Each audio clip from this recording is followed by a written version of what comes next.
Attending the family reunion is not worth it. We are severing our connection. My father left me that voicemail at 7:42 p.m. on a Thursday evening. No lead up, no explanation. Only those words. The cult practiced like a memo for business. To his only daughter, it is not a message. I was done listening by then. I didn't have trembling hands. I didn't feel my heart racing.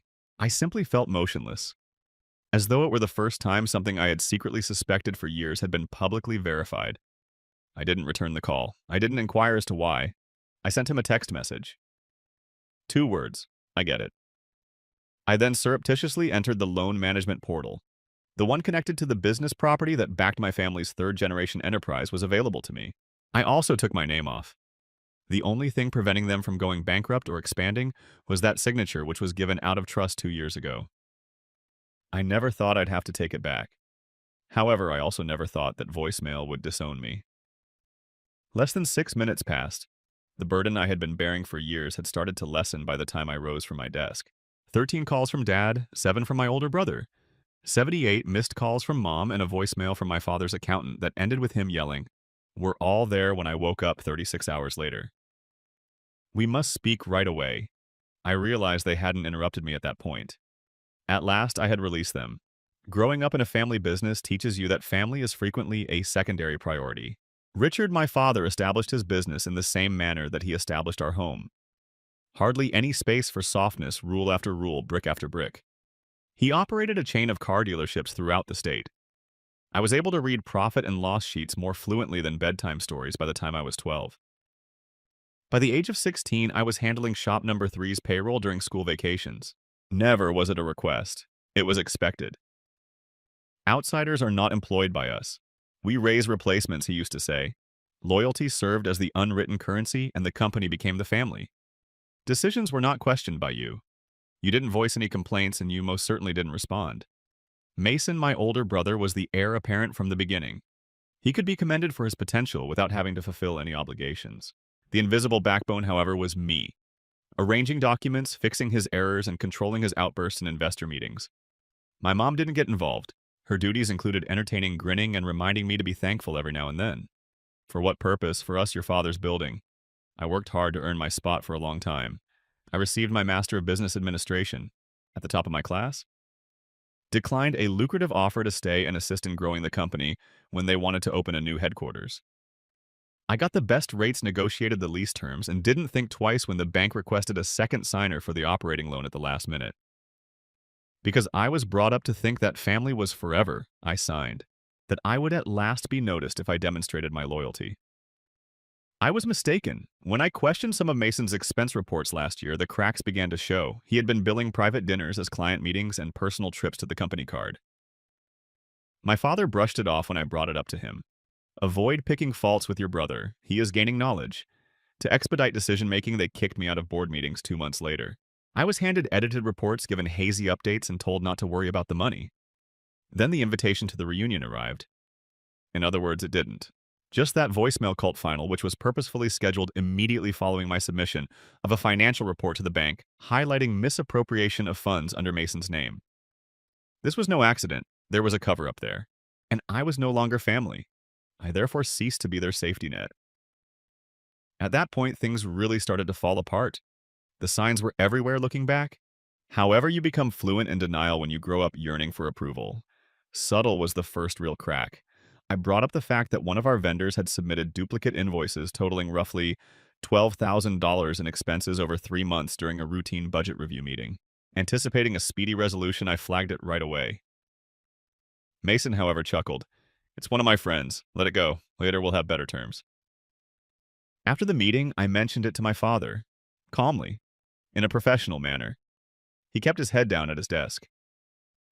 "You must quit behaving like an outsider," I muttered. I couldn't get that word out of my head for weeks. Outsider, despite overseeing 4 expansions worth of logistics. I was still a liability if I asked too many questions, even after renegotiating our fleet lease at half the price and maintaining our books spotless for 6 years. My access to back-end systems gradually decreased after that conversation. I was first taken off of vendor communications. After that, I was unable to log into the loan dashboard. They gave me a company credit card, but it expired and was never replaced. Whenever I inquired, I was informed that there was a temporary reallocation or system update.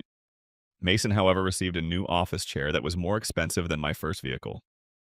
On my home computer, I began to maintain a private folder.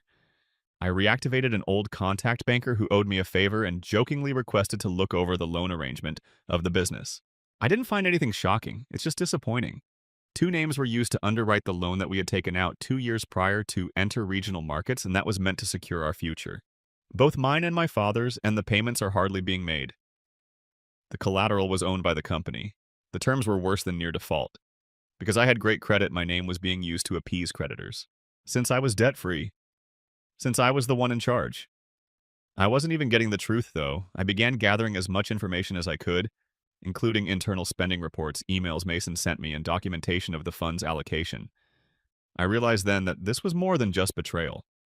Strategic exploitation was what it was. Until I told the bank the truth, they had been gradually removing me from the family while keeping me close enough to profit from my signature until they no longer needed me. All of a sudden, I was no longer family. When I received the voicemail, I was inconvenient. I wasn't broken by it. I was given permission to do what I had already begun to prepare for, and it validated everything I already knew. I didn't react with emotion. I refrained from arguing. I didn't inquire as to why. Rather, I inhaled deeply, opened my laptop, and clicked into the digital copy of the loan agreement I had signed 2 years prior inside the secure folder I had named Redemption Plan. Proof of improper use of the loan. My correspondence with the bank. Danielle had written a request for termination weeks prior. It's Danielle from law school again. In a previous life, the woman had assisted Elena in overthrowing her husband. Some relationships are worthwhile. I had gone over the terms several times with Danielle. I had not signed as a guarantor, but as a co-op applicant. This meant that the bank had to notify the company and requalify the loan if I formally withdrew my name prior to restructuring.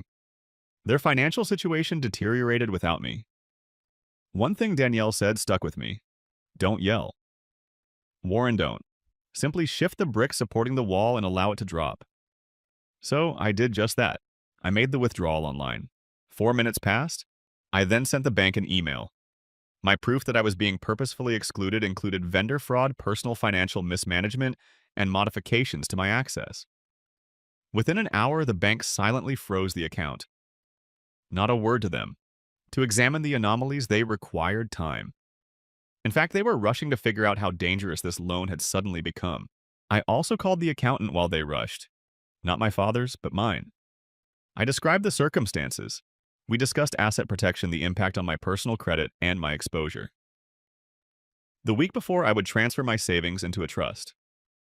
Now my credit lines were blocked. They were unable to touch me. After removing my name, I waited for 36 hours.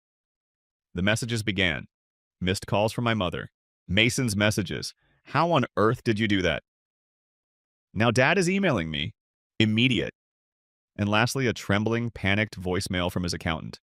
The loan is going to fail. Support was withdrawn by the banks. We could go into default. Now is the time to fix this. I gave it 2 plays. It sounded like justice, not because I didn't understand. As well as justice, it doesn't scream when it gets there. It reverberates. The first call I answered was from my mother. Her voice wavered, but not out of rage, but out of desperation. My dear, what's going on? According to your father, the bank is freezing accounts in case they decide to recall the loan. They said you signed something. I stayed silent for a moment, then said I removed my name. That's all. Her breath caught. But you can't just do that. Actually, I can, and I did.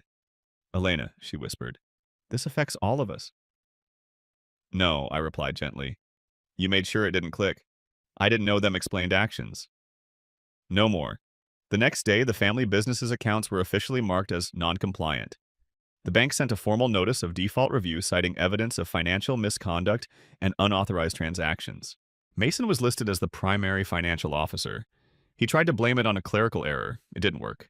Vendors started pulling out. A local news site ran a quiet Peace family auto chain. Faces financial turmoil amid internal disputes. I didn't leak the story, but I knew who did.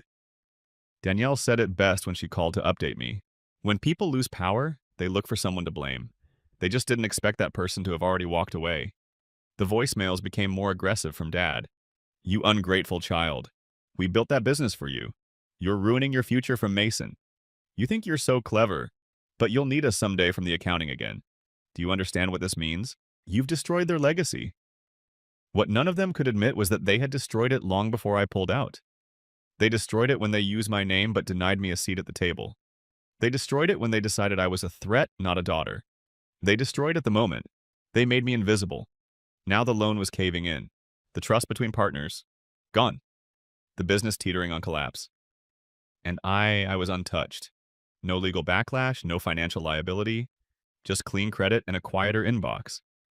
I forwarded the last voicemail to Danielle and deleted the rest. And then I took my phone off silent for the first time in 2 days. Because the storm they created was no longer my responsibility to clean up. They called a family meeting not because they wanted to fix things, but because they had finally realized I was the only one who could. They picked the same restaurant we used for birthdays growing up. Same private room, same table near the fireplace. But this time there were no balloons, no toasts, no laughter. Just Dad, Mom Mason, and an empty chair waiting for me as if they still believed they had the right to summon me. I walked in 15 minutes late on purpose. Mason stood as I entered. "Thanks for coming. I didn't come for you," I said. Taking a seat. "Let's not waste each other's time." Dad leaned forward. "You made your point loud and clear." "No," I said calmly. "The bank made my point. I just stopped protecting your lie." His jaw tensed. "We're trying to hold this together. You think you're punishing us, but you're punishing the legacy your grandfather built." "Grandpa didn't build a legacy," I replied. "He built a garage." "You turned it into a dictatorship." Mason scoffed. "Oh, come on. We gave you everything." I looked him dead in the eye. "You gave me a job, not a voice." The silence that followed was suffocating. Finally, my mother spoke quietly. "What do you want?" "Elena, and that was the question, wasn't it? What did I want?" "Not revenge. I had already taken that. What I wanted was clarity." I stood placing a sealed envelope on the table. "This is a signed affidavit confirming I've permanently withdrawn from the company loan, the board, and all business operations. You will never use my name again." Dad opened his mouth. "I'm not finished," I said. "I'm also submitting an anonymous tip to the state auditor. There are funds missing. Vendors' unpaid payroll inconsistencies. It's your mess now, fully, legally." Mason's face went red. "Your ego destroys us." "No," I said, gathering my handbag. "Nothing is being destroyed by me. All I'm doing is taking away the appearance that I ever participated." My father said the most unexpected thing I had ever heard as I was heading for the door. "Please, Elena." I paused out of satisfaction rather than hesitancy. Then, without looking back, I said, "You informed me via voicemail that we were done. I am merely formally agreeing with you." I then turned to leave. Walking away didn't feel like a fall, despite my expectation that it would. It was like breathing in a room without air rationing for the first time. In years, for the first time. I didn't check my inbox for fires. I didn't start when I woke up. There weren't a lot of meetings on my calendar. My phone didn't ring unless someone genuinely wanted to talk to me and I wasn't asked to speak. I relocated downtown to a tiny loft with open windows, peaceful mornings, and enough room for a desk and my mental well-being. I began working as a consultant for small female-run businesses, assisting them in making decisions that I was never permitted to do. The skills I honed in silence turned out to be invaluable and in the right hands. I was asked why I left the family business by one of my first clients. I told her because I no longer conflate respect with usefulness. She gave a nod as if she had heard those words before. I frequently saw Danielle. She persisted in trying to persuade me to begin an official relationship when we first met over coffee. A boutique company that assists women in protecting their futures and escaping toxic business relationships. Because sometimes you study a shit and sometimes you burn it down, we drew the names Anchor and Flame on a napkin. Our first 3 clients in less than a month included not only women from failed relationships, but also daughters, wives, and sisters, who had been told they were a part of something until they dared to demand control. I didn't die helping them. I had already done that, it reminded me. I didn't require my brother's respect, my father's apology, or acknowledgement from those who had taught me to shrink. Freedom, not inheritance or legacy, was what they never gave me. And freedom doesn't accept anything less once it's tasted. I received one last envelope from the family business 3 months after the courtroom had finally settled. Neither Mason nor my father gave it to me. The bank sent it. There was a plain letter inside. The business loan associated with your name has been settled and transferred in full. There are no more obligations. Thank you, but no. Don't apologize. Just legality and a neat line inked. I grinned. Not everyone who has harmed you can bring you closure. Occasionally, it appears as a final balanced statement that is entirely zeros. I slid the letter into the back of my cabinet and put it in a file that was marked complete. I opened the window wide and placed a candle on the windowsill of my loft that evening. The city hummed outside, far away but alive. I thought about that voicemail one last time. Don't bother coming to the reunion. We are severing our connection. They wanted silence, obedience, absence. And they got all three. They didn't anticipate, however, that I would flourish in that quiet. That I would build something not out of revenge, but out of truth. That I would become more than the invisible daughter they used for signatures and silence. I poured myself a glass of wine, opened the latest client file, scribbled a note to a woman named Mira, whose husband had locked her out of their bakery's books. Under it, I wrote, "You're not difficult, you're just finally visible." The candle flickered. The air moved. The city didn't stop, and neither would I. And that was the last time I thought of it as cutting ties. Because ties can strangle, but letting go is how you learn to stand alone and still stand tall. Story 2. My family blocked me from the group chat during my wedding. Then I came across pictures of them on vacation in Hawaii. Caption: the families that are now complete. I only sent one message. While it lasts, enjoy it. I removed my name from the Hyatt family business that day. The payroll account was frozen. My dad received a call from the Internal Revenue Service a week later. He knocked on my door for 20 minutes that night. When I opened it, it wasn't just that they weren't there that surprised me. They blocked me from the family group chat at that precise moment on my wedding day. I recall waiting outside the location immediately following the ceremony. Everyone was making their way to the reception hall as the sun was lowering and the sky had a gentle golden hue. Emma was laughing with her bridesmaids about the wind catching her veil. In my pocket, my phone buzzed. When I looked, I saw that it said, "You have been removed from Smith Family Core." I'd assumed it was another congratulations message. No context, no warning. Simply gone. As if it were written in a foreign language, I gazed at the screen.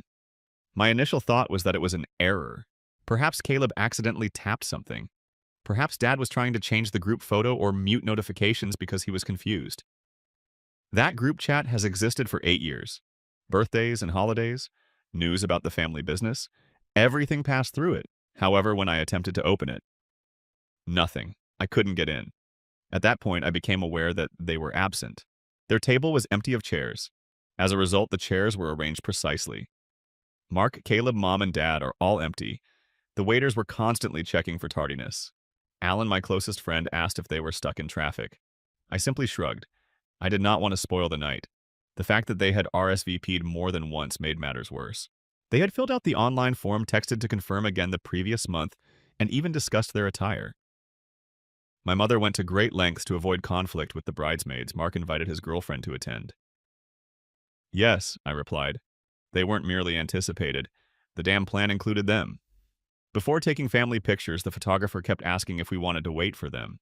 I continued to put it off. Eventually, we simply left them out. During dinner, Jody asked in a whisper if there had been any interaction between us. I told her I had no idea. That was the reality. I didn't receive a response until the 3rd day of our honeymoon. Before going to our cabin rental, we were in Napa only for a few tastings. I opened Instagram to see Emma selecting a bottle, merely by habit. Then they appeared standing on a Maui beach.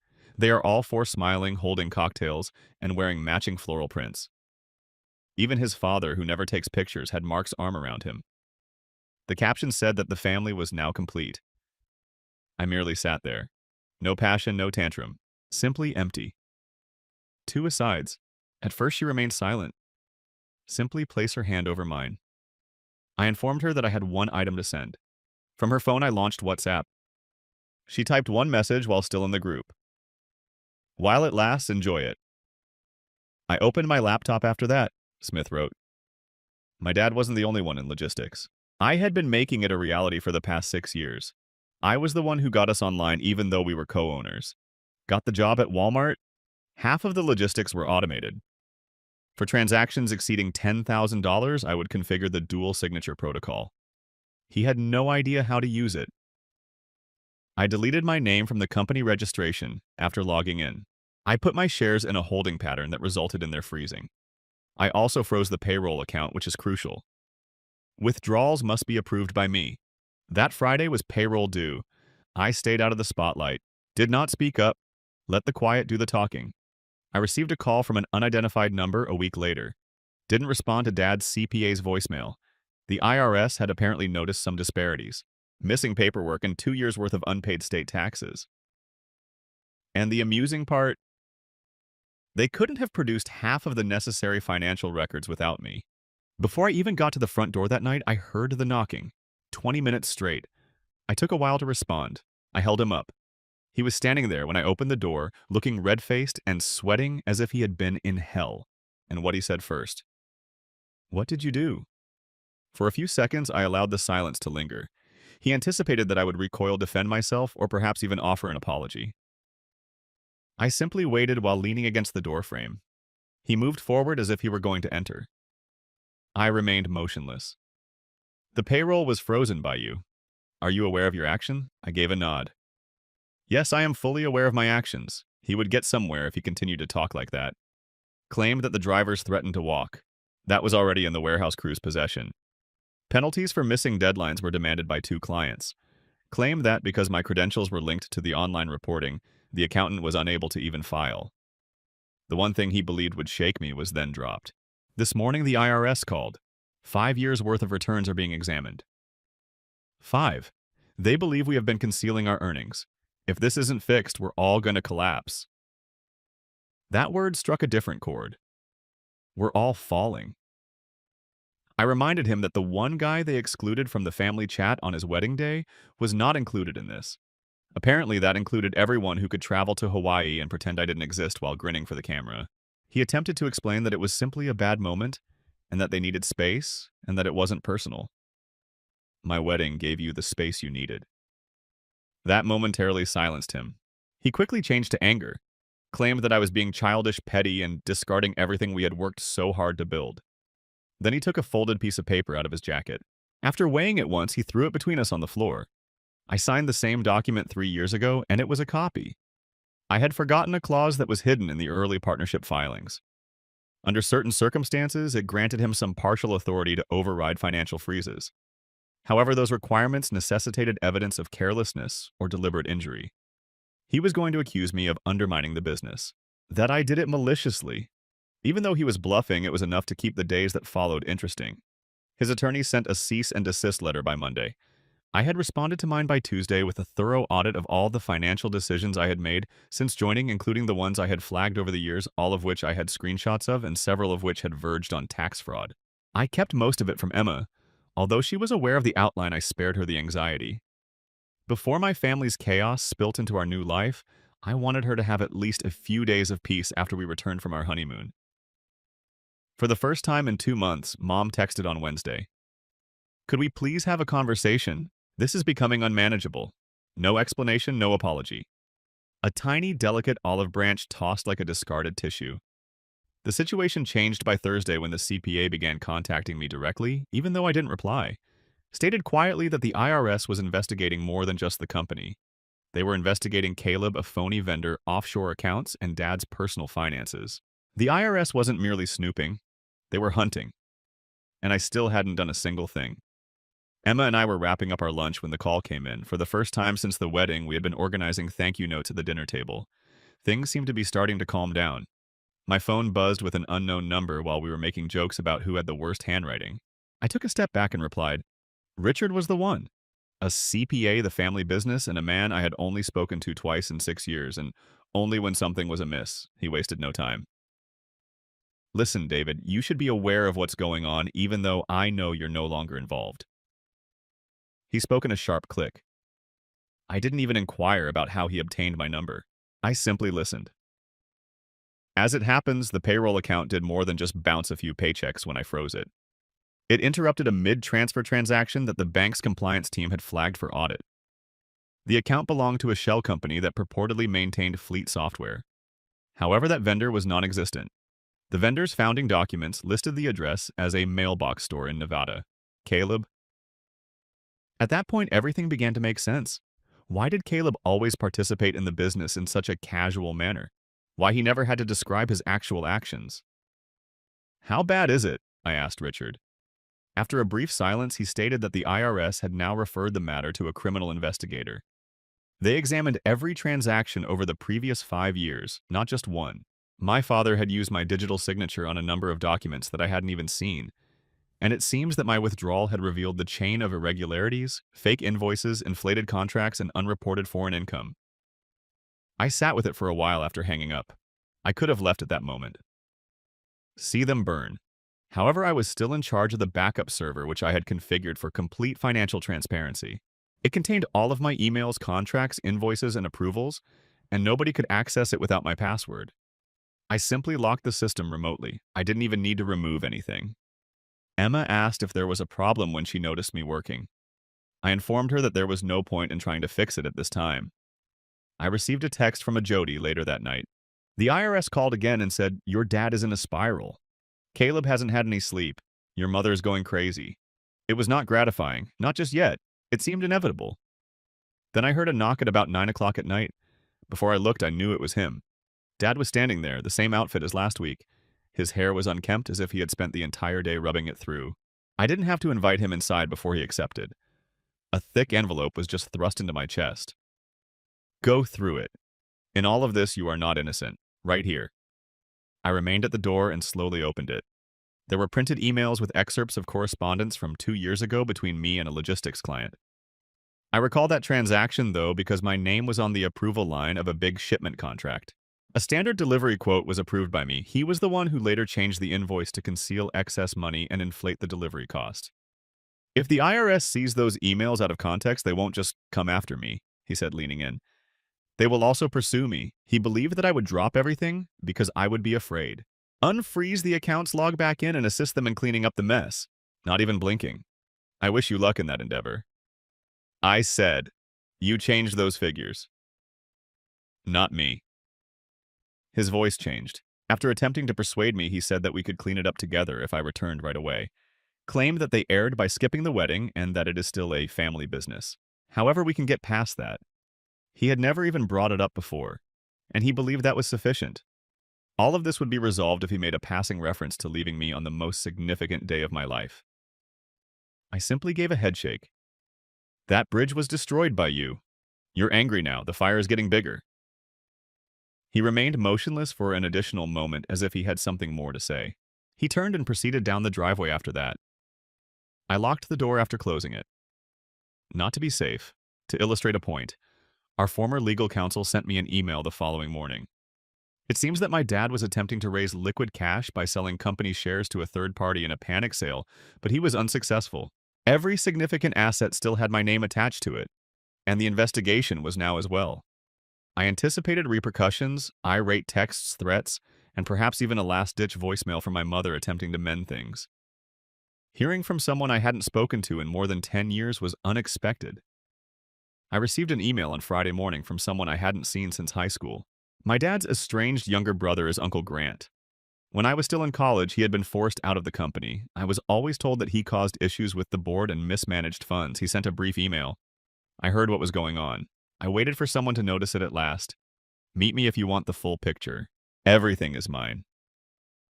At first, I didn't respond. I had no idea how to interpret it. Emma insisted that I go, stated that perhaps knowing what I was truly up against would be helpful at the very least. So I went to a diner 2 towns over and met him. He didn't appear resentful, but he did look older than I remembered, simply exhausted. Before our coffee had even arrived, he slid a manila folder across the table. Copies of old bank transfers, emails, and one document in particular that made my stomach turn were all inside. It had to do with agreement.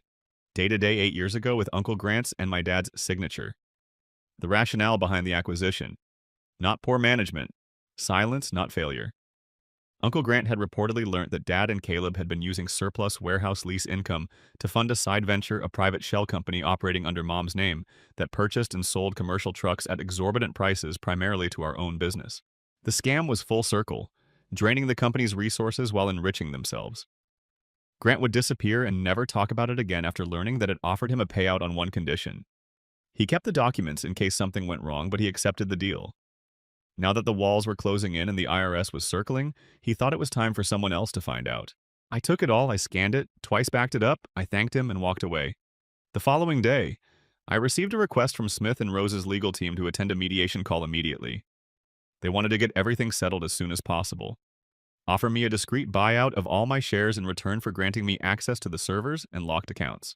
I didn't pay attention to the message. That same afternoon, Emma came home with news of her own. While shopping downtown, she ran into one of the warehouse workers, Diego, a guy who'd been with the company since I joined. He told her something strange. Apparently, my dad had told the employees that I was the reason no one was getting paid, that I'd sabotaged the system.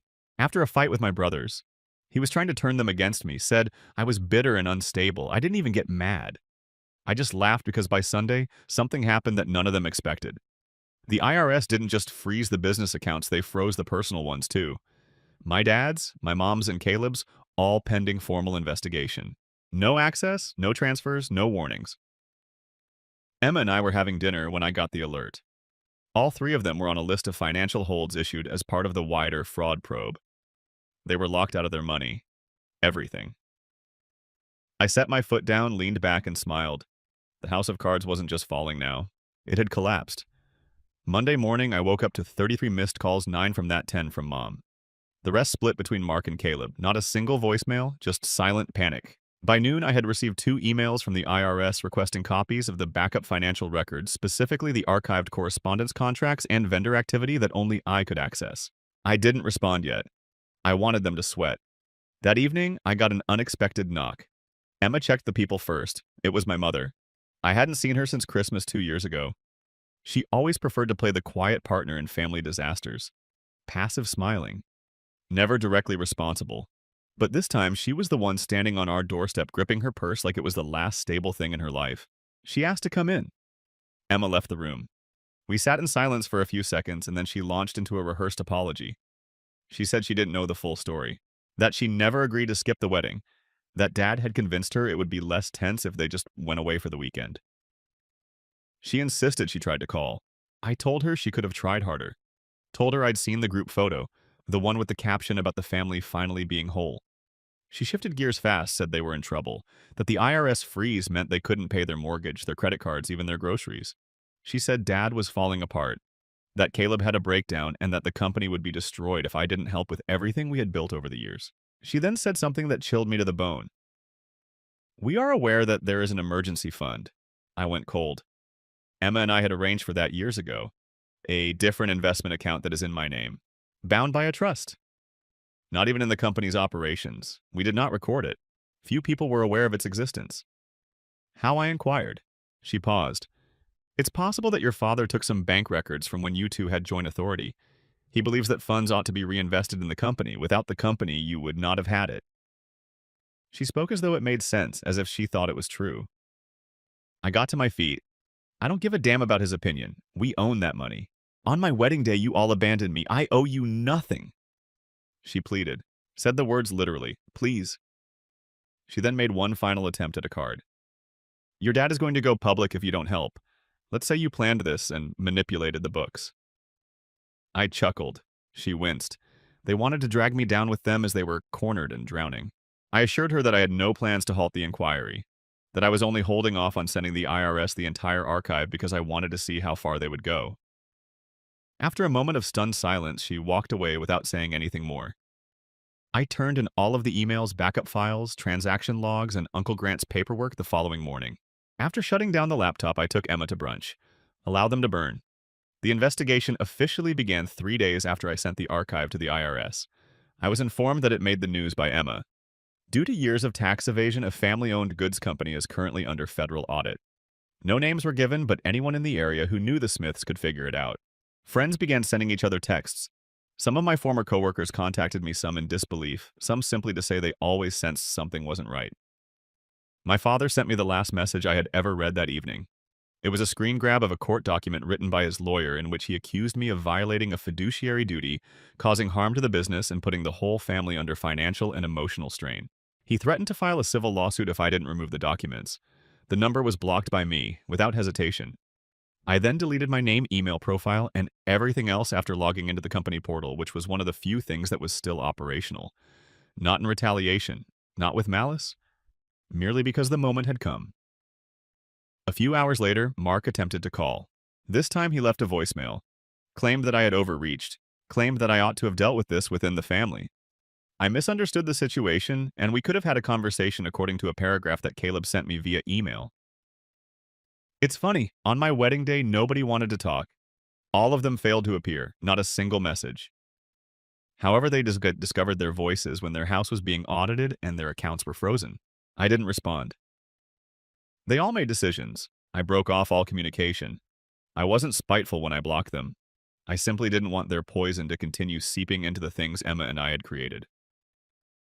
3 months later, we relocated out of state. The town is clean now. The emergency fund was left unaltered. I resumed private consultations. Emma returned to her teaching. Jody and a few other family members kept in touch, and our life became calm, steady, and genuine. When we got together for dinner, some of our wedding friends would still bring it up. How my family did something that no one could believe. How foolish it was to put a vacation ahead of the wedding of their own son. They only care about control, and when they lose it, they lose everything according to the consensus of all. It has now been almost a year. I still occasionally receive unsolicited letters from law firms or distant cousins who are trying to catch up. I disregard them. I have a new rhythm and a new home with Emma. Now we discuss children. We take trips when we feel like it. I never imagined that we would laugh as much as we do. I have lost my anger. Just finished. I occasionally tell the truth when someone asks if I miss them. I miss the person I believed them to be. However, that version never appeared. Not when it was important, and I won't now either. 6 days after I had assumed that everything was behind me, I received an email that completely stopped me cold. It wasn't a notice. It was from the IRS. Not a request. I'm grateful. In a formal statement, one of the case's senior agents acknowledged the importance of the information I supplied. I didn't anticipate it. It stated that several offshore accounts connected to fraudulent vendor payments, not just in my dad's name, had been found as a result of the backup records I submitted. Other colleagues were present, a few of whose names I knew from previous business gatherings. The email ended with something unexpected, even though 2 of them had already left the country. Based on the records, we will be sending out a subpoena for testimony. Although we think you were not aware of these activities, your cooperation could help us develop the case more broadly. That line caught my attention twice. My dad was no longer the only focus of this. This was larger. Emma discovered something in the mail later that afternoon. A heavy envelope. It was delivered by hand, but there was no return address. No label, no stamp. There were 2 items inside, a flash drive and a letter from Caleb. His letter was apologetic, rambling, and at times desperate. He claimed that Dad had lost his mind, that he was attempting to place the blame on anyone he could, and that he had coerced Caleb into creating the phony vendor accounts about which Mom knew more than she admitted, but kept quiet out of fear of losing everything. He apologized for what transpired at the wedding and stated that he didn't want to go down with them. He was aware that I would never forgive him. However, I might eventually come to understand if the flash drive helped to balance things out. I connected it to a disposable laptop.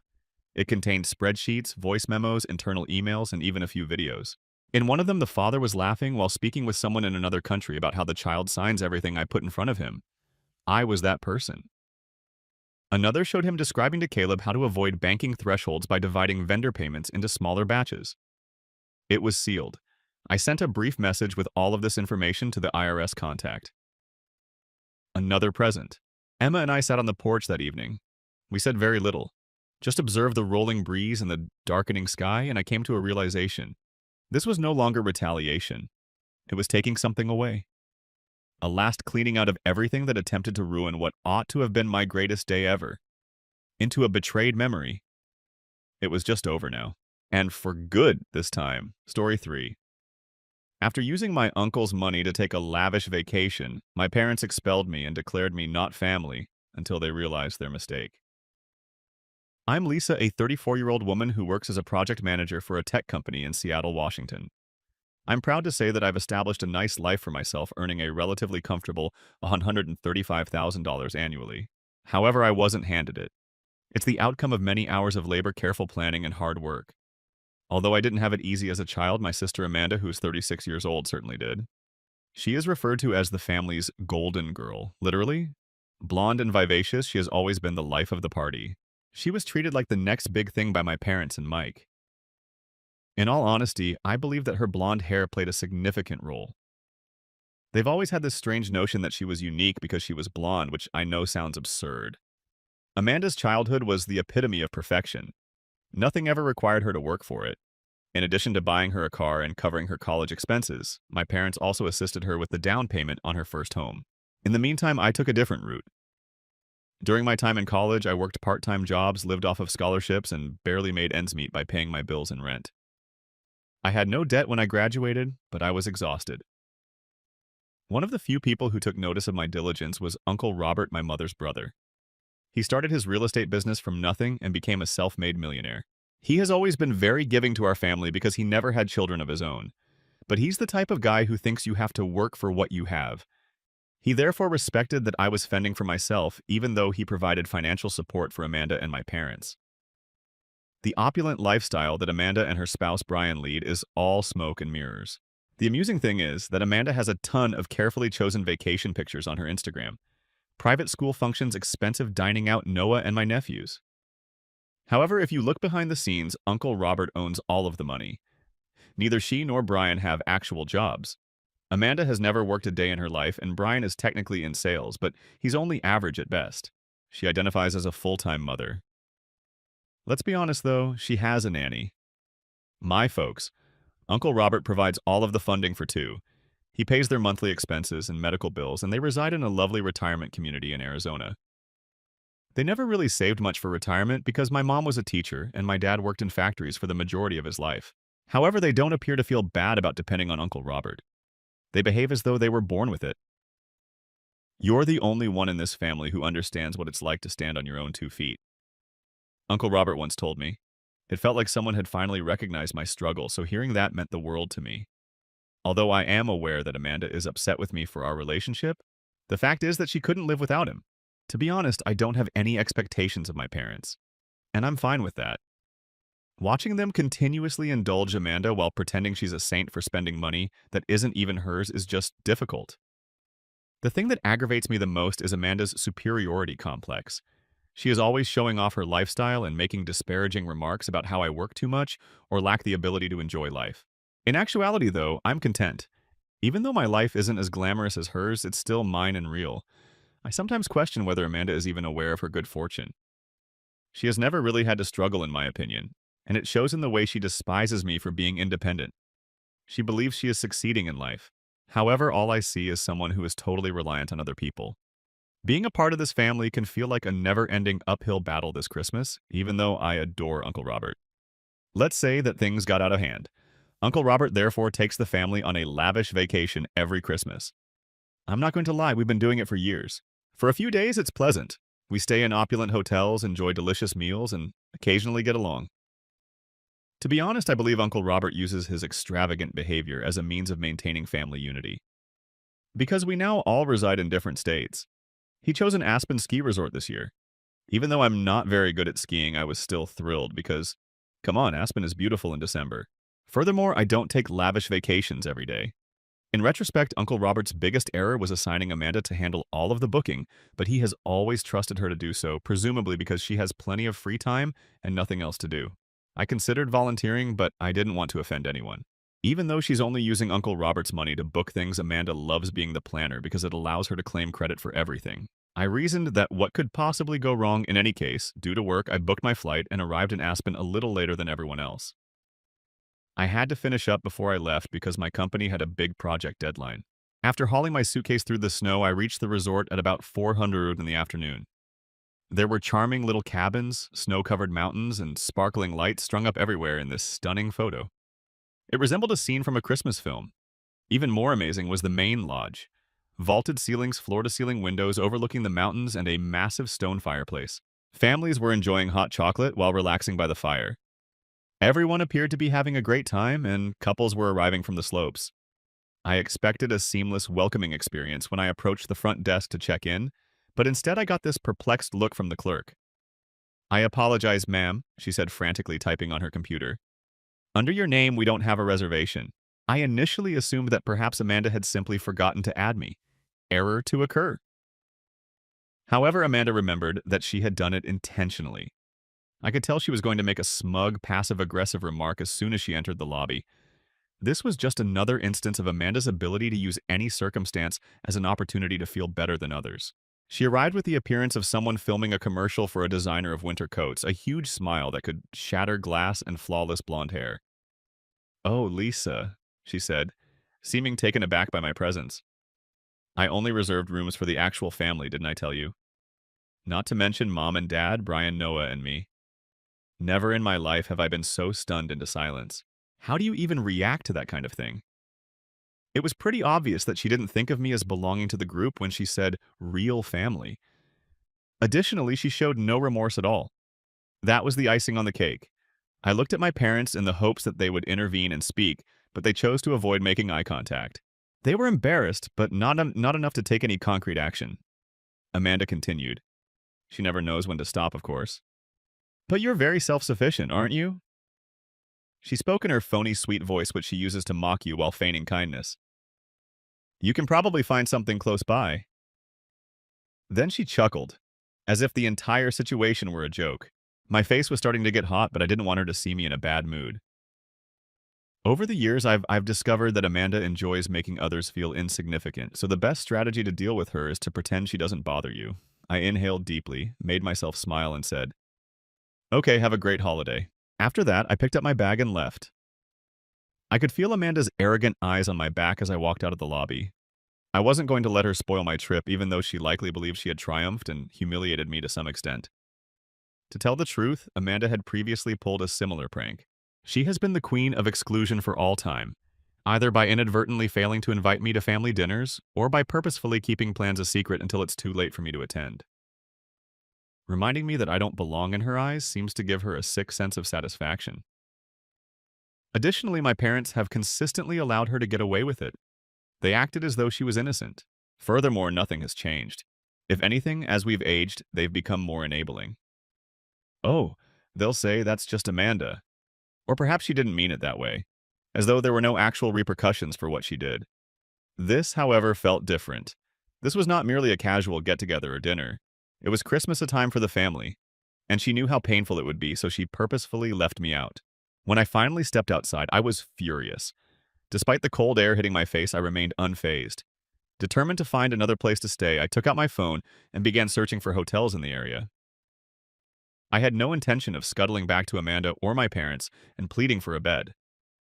I looked for a few minutes and discovered another upscale hotel 10 minutes away. A suite was available. Even though it was absurdly costly, I didn't mind. I refused to let Amanda's trivial antics spoil my Christmas. I dragged my suitcase through the snow while I waited outside and called for a cab. I began mentally reliving the entire scene as I stood there. The fact that Amanda actually said those words aloud astounded me. Actual family. Who even makes that claim? Knowing that my parents had most likely approved of it was the worst part. They did not prevent it, but they also did not plan it. More than anything Amanda could have said or done that hurt. After throwing my suitcase in the back, I got into the taxi and gave the driver the new hotel's address. I began to feel a little better as we drove through Aspen's snowy streets. The brand new hotel was gorgeous. It may have even been better than the first one, to be honest. With floor-to-ceiling windows, a massive lobby Christmas tree, and a heated pool that resembled something from a travel magazine, it exuded a sleek, contemporary vibe.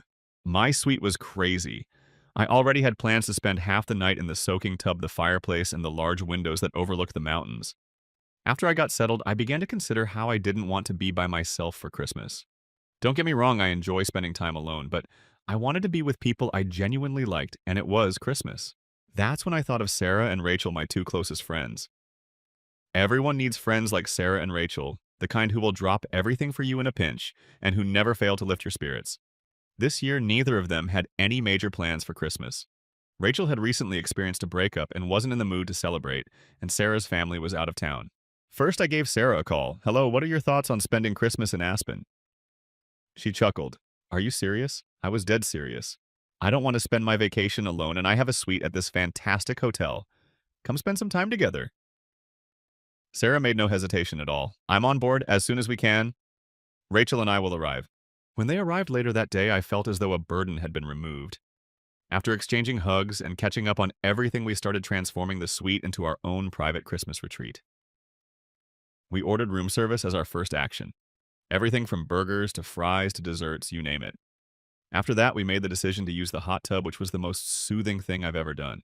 Overlooking the mountains, the hotel featured a sizable outdoor pool area with a hot tub.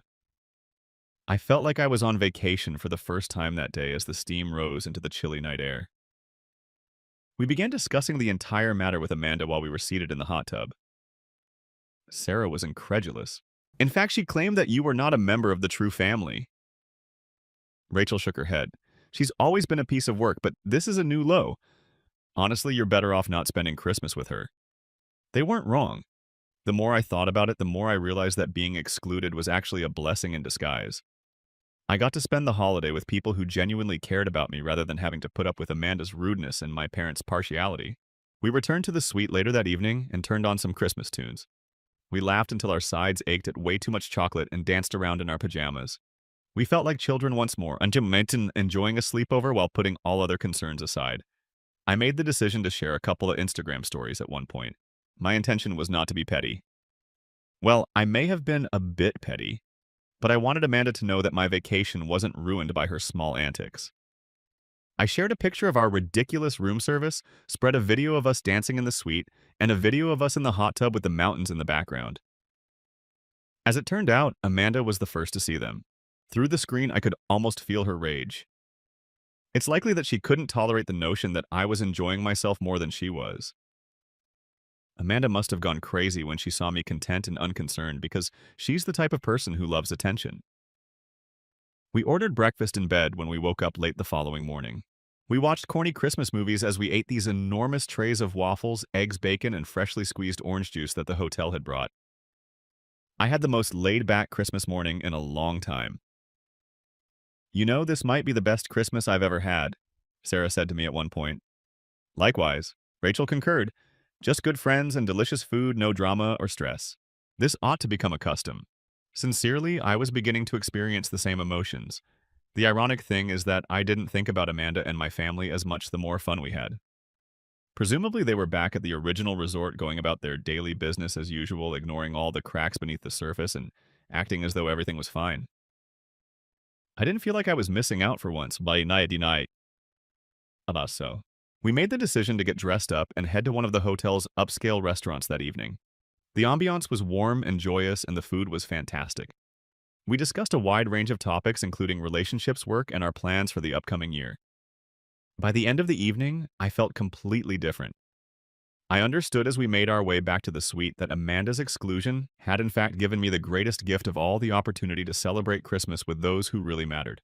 Uncle Robert texted me the morning after we started our little Christmas retreat. He expressed interest in having breakfast with me at my hotel. I was both relieved and anxious because I assumed he must have heard something about what transpired at the other lodge. I wasn't sure how Uncle Robert would respond to Amanda's predicament, but he doesn't play around with family. He was already seated at a corner table drinking coffee and appeared to be as composed as ever when I met him in the hotel restaurant. Uncle Robert is one of those individuals who effortlessly attracts attention. He is shrewd, unflappable, and always seems to be 10 steps ahead of the competition. After exchanging the customary greetings, he got right to the point. "Well, Lisa," he said, putting down his coffee cup. What took place at the lodge, I inhaled deeply before telling him everything. Amanda's smug little speech about making reservations for the real family started as soon as I got there and realized I didn't have a reservation. I tried not to come across as overly whiny, but I also didn't sugarcoat anything. As I talked, I simply stated the facts. Uncle Robert's expression changed and I could see it. He appeared thoughtful at first, but as I continued to speak, his expression darkened. He was shaking his head in shock by the time I was done. He said, "I trusted Amanda to take care of everyone's booking." His tone was firm and low. "It's unbelievable that she left you out in that way. And your parents did nothing but watch it happen." I gave a nod, basically. Uncle Robert leaned back in his chair and let out a sigh. "It's unbelievable," he whispered. Our food was brought by the waiter. I had pancakes, Uncle Robert had toast and eggs, and we sat quietly for a minute while he took it all in. I could tell he was upset, but I wasn't sure what he would do. At last he put down his fork and turned to face me. "Lisa, don't worry, I'll handle this." I wasn't going to argue, but I wasn't sure what he meant when he said, "take care of this." Uncle Robert truly means it when he says he's going to do something, if that's one thing I've learned about him. He said he had some calls to make after breakfast and went to his room. Sarah and Rachel were already up and organizing our day when I returned to my suite. I had a feeling that things were going to get interesting, but I didn't tell them much about my talk with Uncle Robert, mainly because I didn't know what was going to happen yet. I received my response a few hours later. Uncle Robert called to inform me of his actions. And he didn't hold back, I tell you. He began by immediately terminating my parents' and Amanda's lodge reservations. He smirked and said, "They'll be packing up today." He continued after I could hear him over the phone. He also made the decision to completely cut them off financially. He was done paying for their lives. He said, "I've been more than generous." However, this is the final straw. They must develop some sense of responsibility. I was taken aback. I didn't anticipate Uncle Robert going nuclear like this, even though I knew he didn't put up with bullshit. I couldn't help but feel somewhat vindicated at the same time. After years of getting away with her entitled behavior, Amanda was finally being caught. My phone started exploding that afternoon. Amanda was the first. "Are you serious, Lisa?" When I picked up, she yelled, "Uncle Robert called it all off. We don't know where to take Noah when he starts crying." To be honest, I didn't feel sorry for her, even though I could hear the panic in her voice. This is something she caused herself. For once, why don't you try being self-sufficient? Calmly, I said, and hung up. She called me back right away, but I didn't pick up. Sarah and Rachel, who were laughing at Amanda's foolishness, didn't either. "Is she real?" Scrolling through her phone, Rachel said. "She's most likely going crazy at the moment." Sarah added that she deserved it. This might be the last straw for her. Then it was my mother. Her voice was a mixture of desperation and rage. "You should speak with Uncle Robert," she advised Lisa. "You are aware of how crucial his assistance is to us. We are too old to make a fresh start." I wanted to chuckle. After ignoring my behavior and supporting Amanda's for years, my parents now wanted me to make things right. "Thank you, but no. I believe you should speak with Amanda," I said. All of this was brought on by her. I left before my mother finished speaking, but she sighed and said something about me being self-centered. I put my phone on silent and hung up. Uncle Robert came to check on me in my suite that night. He appeared composed, almost amused, as though he was taking pleasure in watching Amanda and my parents fumble. I don't believe they've ever had to deal with actual repercussions. "Oh," he said, "they will benefit from this." I felt like someone in my family truly had my back for the first time in years as we chatted and laughed for about an hour. Uncle Robert wasn't blind to Amanda's deceit. He was willing to do something about it. By the time he left, I felt lighter. The whole situation wasn't resolved, but at least for once, Amanda wasn't getting away with her usual antics. That night, my friends Sarah, Rachel, and I were still hanging out in the suite.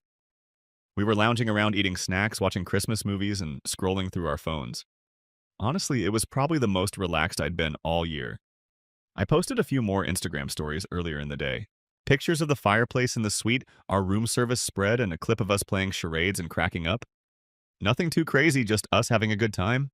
And of course, Amanda was the first person to view every single one. Now I thought she'd just stew silently or send me another passive-aggressive text, but no. Amanda decided she needed to take things to a whole new level of desperation. At around 800 in the evening, there was a knock at the door. I wasn't expecting anyone else, so I figured it was room service or something.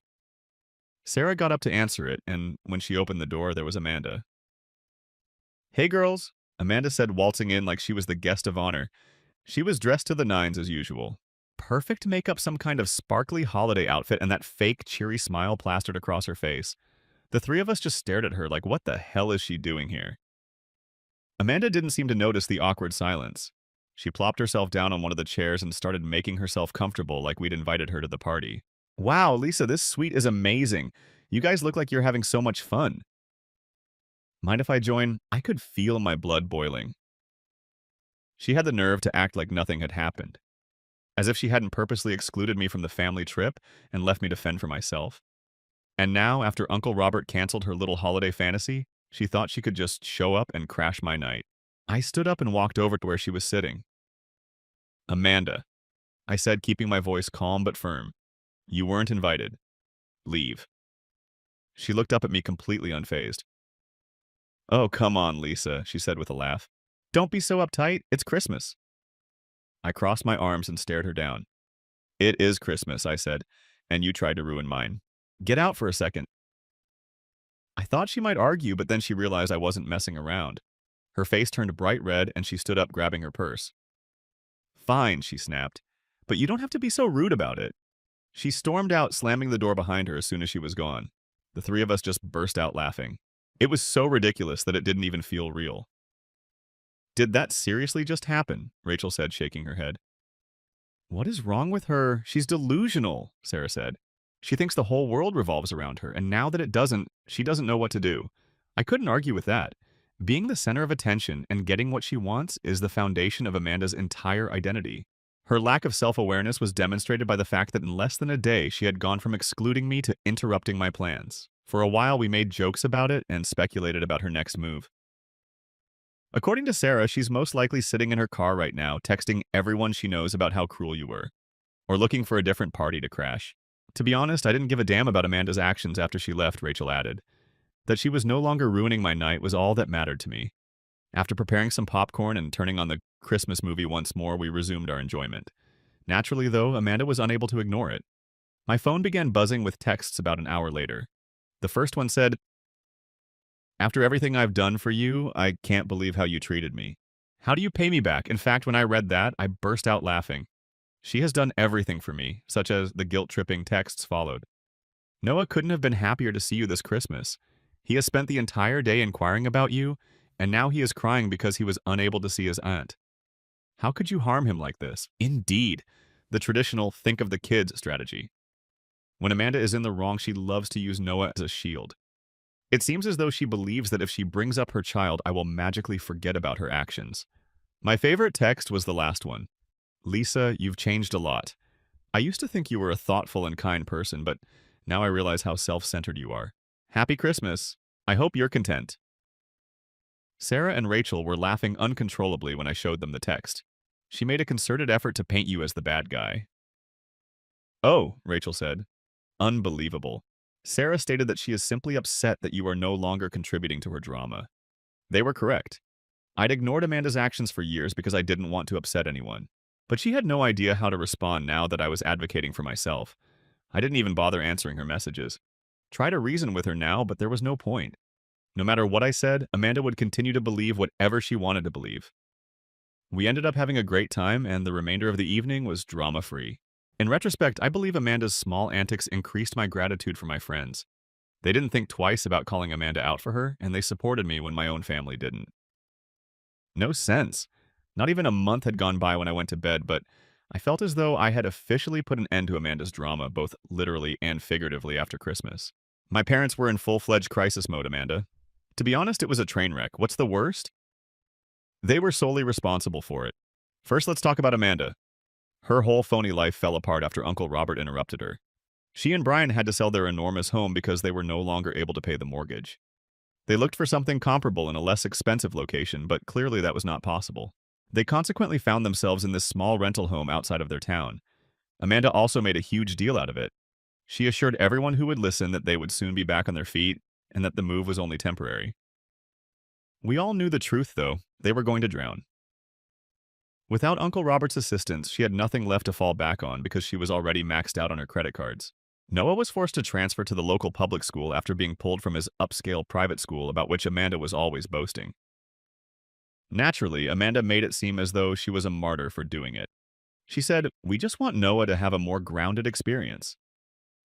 Yes, exactly. As everyone knows, it was because she was no longer able to pay the tuition. And she was completely silent on Instagram. This woman used to share daily updates about her ideal life on social media. High-end vacations, designer handbags, and exclusive school functions. Nothing now. The previous post, which was made prior to Christmas, had a generic caption that read, "I'm so grateful to be spending the holidays with my family." Living in a rental and trying to figure out how to pay the bills must make it difficult to maintain appearances. Uncle Robert and my parents weren't any better off. Cutting them off served as a surprise wake-up call. They were unable to maintain their luxurious retirement community in Arizona without his monthly allowance. They were not happy about having to move into a much smaller condo, let me tell you. My mother wrote me a lengthy, dramatic email about how difficult their situation had been. She laughed aloud as she described the sacrifices they had made for the family and how they never thought they would be in this situation at their age.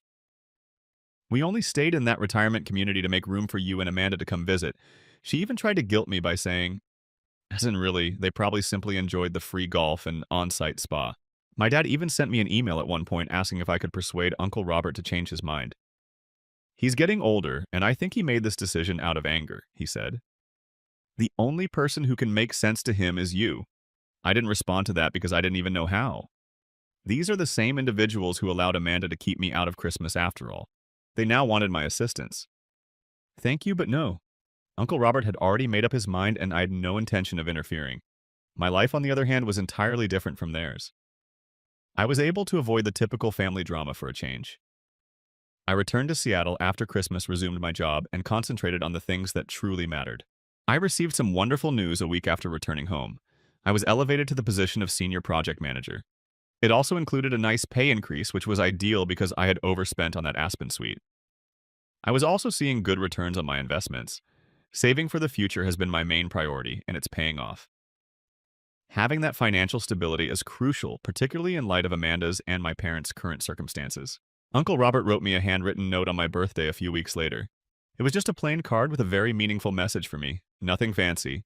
I'm proud of you for your courage. The greatest gift you can give yourself is independence. As I read it, I started to cry a little. Although Uncle Robert has always been my strongest ally, seeing those words in print felt like confirmation of all the hard work I've put in. Amanda and my parents continued to send me texts and emails in the meantime. Amanda made an effort to play the victim by claiming she had no idea things would get this bad and asking me to speak with Uncle Robert on her behalf. My dad added a few passive-aggressive remarks about me abandoning the family, and my mom sent more guilt-trippy messages about how they were now having trouble making ends meet. Here's the thing, though, I didn't feel bad at all. I allowed myself to feel like the odd one out in my own family for years, as if my lack of ostentation and neediness made me somehow less significant than Amanda. However, I came to a realization this Christmas. My superpower is my independence. My parents may be having financial difficulties, but I don't have to bear that load, Amanda. They are currently coping with the repercussions of their decisions. Regarding myself, I'm doing well and have at last been liberated from the toxic family dynamics that once burdened me. I appreciate your patience if you are still reading this. The story's lesson, I suppose, is that sometimes the best course of action for both you and the person you are dealing with is to leave them. Story 4. We need to make some cuts, I told my family on my 30th birthday. I can't continue to pay for everything indefinitely. Then start with your brother's 6-figure debt, Dad said, rolling his eyes. I declined. My belongings were on the porch when I returned. The locks were replaced. Consider what you did. I didn't cause a scene, they said. I remained silent. Simply schedule the message. Everything changed the following morning. Cheers to your birthday. Josh. My mother's tone was upbeat and phony, as if she hadn't just made me feel bad for not volunteering to pay off Kyle's auto loan an hour before. At the end of the dining table was where I sat. In front of me was a piece of store-bought cake, a crooked 30-candle drips half-melted wat. With one arm casually slung over the chair, my dad was slouching across from me. One is drinking a beer. With one hand, my 28-year-old brother Kyle, who is unemployed and seemingly allergic to responsibility, was texting while using the other to browse through his phone. His brand new iPhone, naturally. The one I purchased. I cleared my throat and said that. Despite my racing heart, I made an effort to sound composed. We must discuss the money. Dad gave a grunt. Mom blinked. Carl didn't raise his head. I can't keep going over what I said again. My goal is to create a future for myself. Here I've been paying for groceries, utilities, and the mortgage. Kyle, I paid off. Last year I received a second DUI fine. I have to make some cuts. Carl raised his head. Next, you're behaving as though it's charity. I gazed at him. Yes, it is, he chuckled. Whoa. All right. Dad leaned forward after that. People squinted as if I had just insulted the Pope. Then begin with the 6-figure debt owed by your brother. Isn't that the true problem, Mom shot him? A sidelong glance as if she wished he hadn't spoken. Carl froze. I refuse to pay that. Silently, I said, I'm not in charge of that. The room became chilly. Nobody made a move. Dad reclined once more, lips quivering into a sneer-like expression. I guess we know where you stand, he said. The following day when I returned from work, everything I owned, clothes, books, tools, and the laptop I used for freelancing was arranged neatly on the porch. They had replaced the locks, the door was taped with a note. Consider what you did. It said nothing more. I gazed at the handwriting for a considerable amount of time. My mom is neat, accurate, and unmistakable. I didn't knock, I didn't shout. I refrained from crying. I inhaled deeply, gathered my belongings, and left. I scheduled the message after that. After a birthday eviction and a note that felt like a slap, everything changed the following morning to help us understand how we got here. You would need to go back a decade. Carl totaled his first car when I was 20 years old. Intoxicated, naturally. Mom broke down. I, the golden oldest son with a reliable job and no criminal history, paid the tow fee and gave Dad a loan of $3,000 for repairs after he screamed. He never reimbursed it. Originally intended to be a one-time occurrence, it somehow turned into a pattern. I was to blame for Kyle's college dropout because I failed to assist him with his studies. When he experienced 3 job losses in a year. When he overdrafted his account, I received a lecture about how some people simply struggle more. My mother calls me. Guilt-laced and gentle. He's your brother Josh, my dear. Can't you just cover it this once? And I always did. I paid the rent when Kyle got evicted. I paid the insurance on his car. A car I walked to work and he drove to parties. While Kyle spent his days in the basement working on music and doing nothing productive, I paid for groceries, paid our parents' property taxes when they fell behind, and still managed to pay for night classes to earn my electrical systems certification. The worst thing? He didn't even act appreciative. He even pretended that he was entitled to it. Josh is doing very well. Waving his hand as if I were a faceless ATM, he would say. He's got it. Big brothers are there for that. My folks made it up.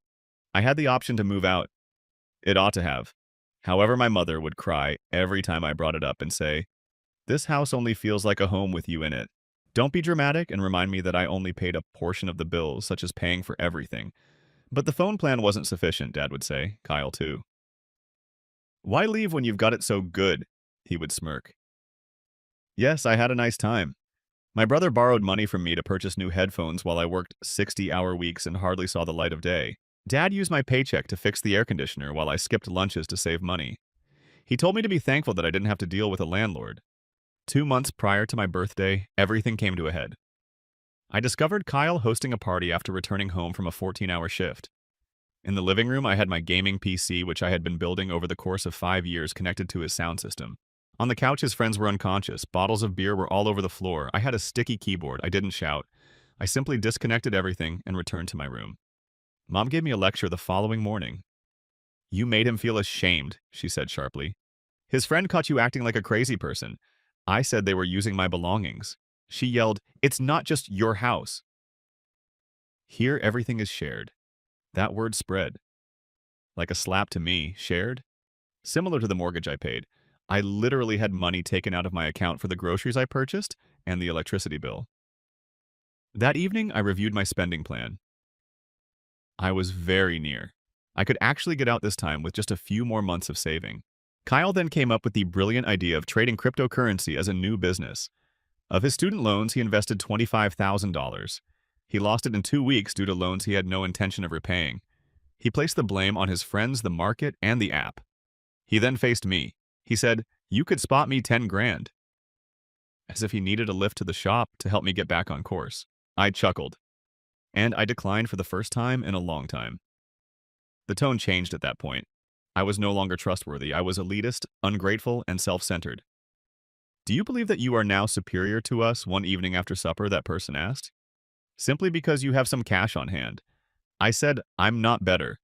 I'm simply worn out." Kyle tweeted early the following morning. He hoped I wouldn't notice.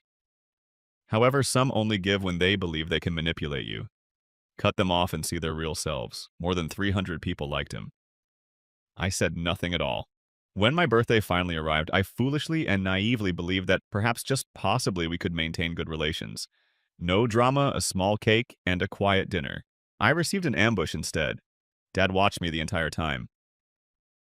"You're daring me to mention money. Kyle is making jokes about how I should open up my non-existent trust fund."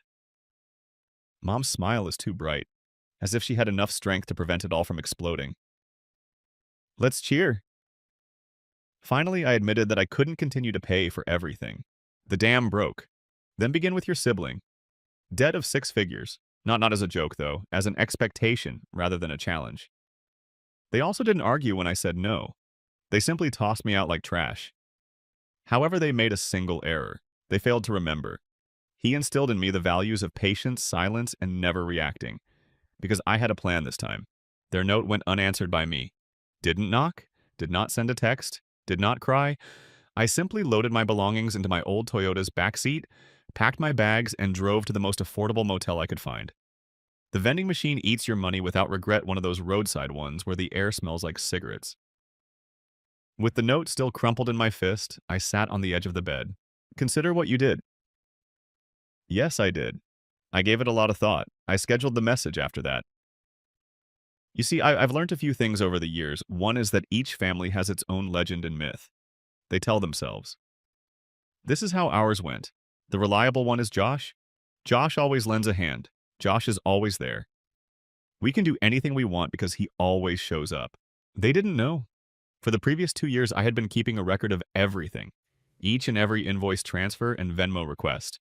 I keep the receipt for every time I give someone a handout, every guilt trip, every passive-aggressive message.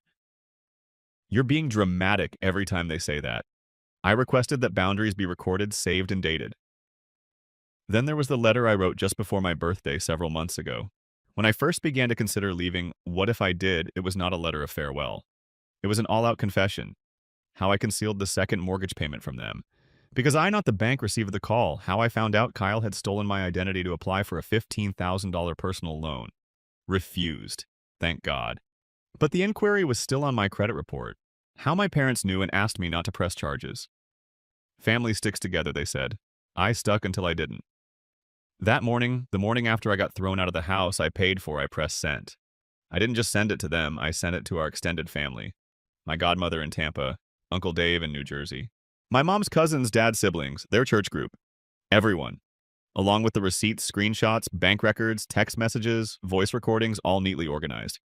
I even included a spreadsheet titled, What Josh Actually Paid For. It went viral within our family in under an hour. By noon, my phone was melting.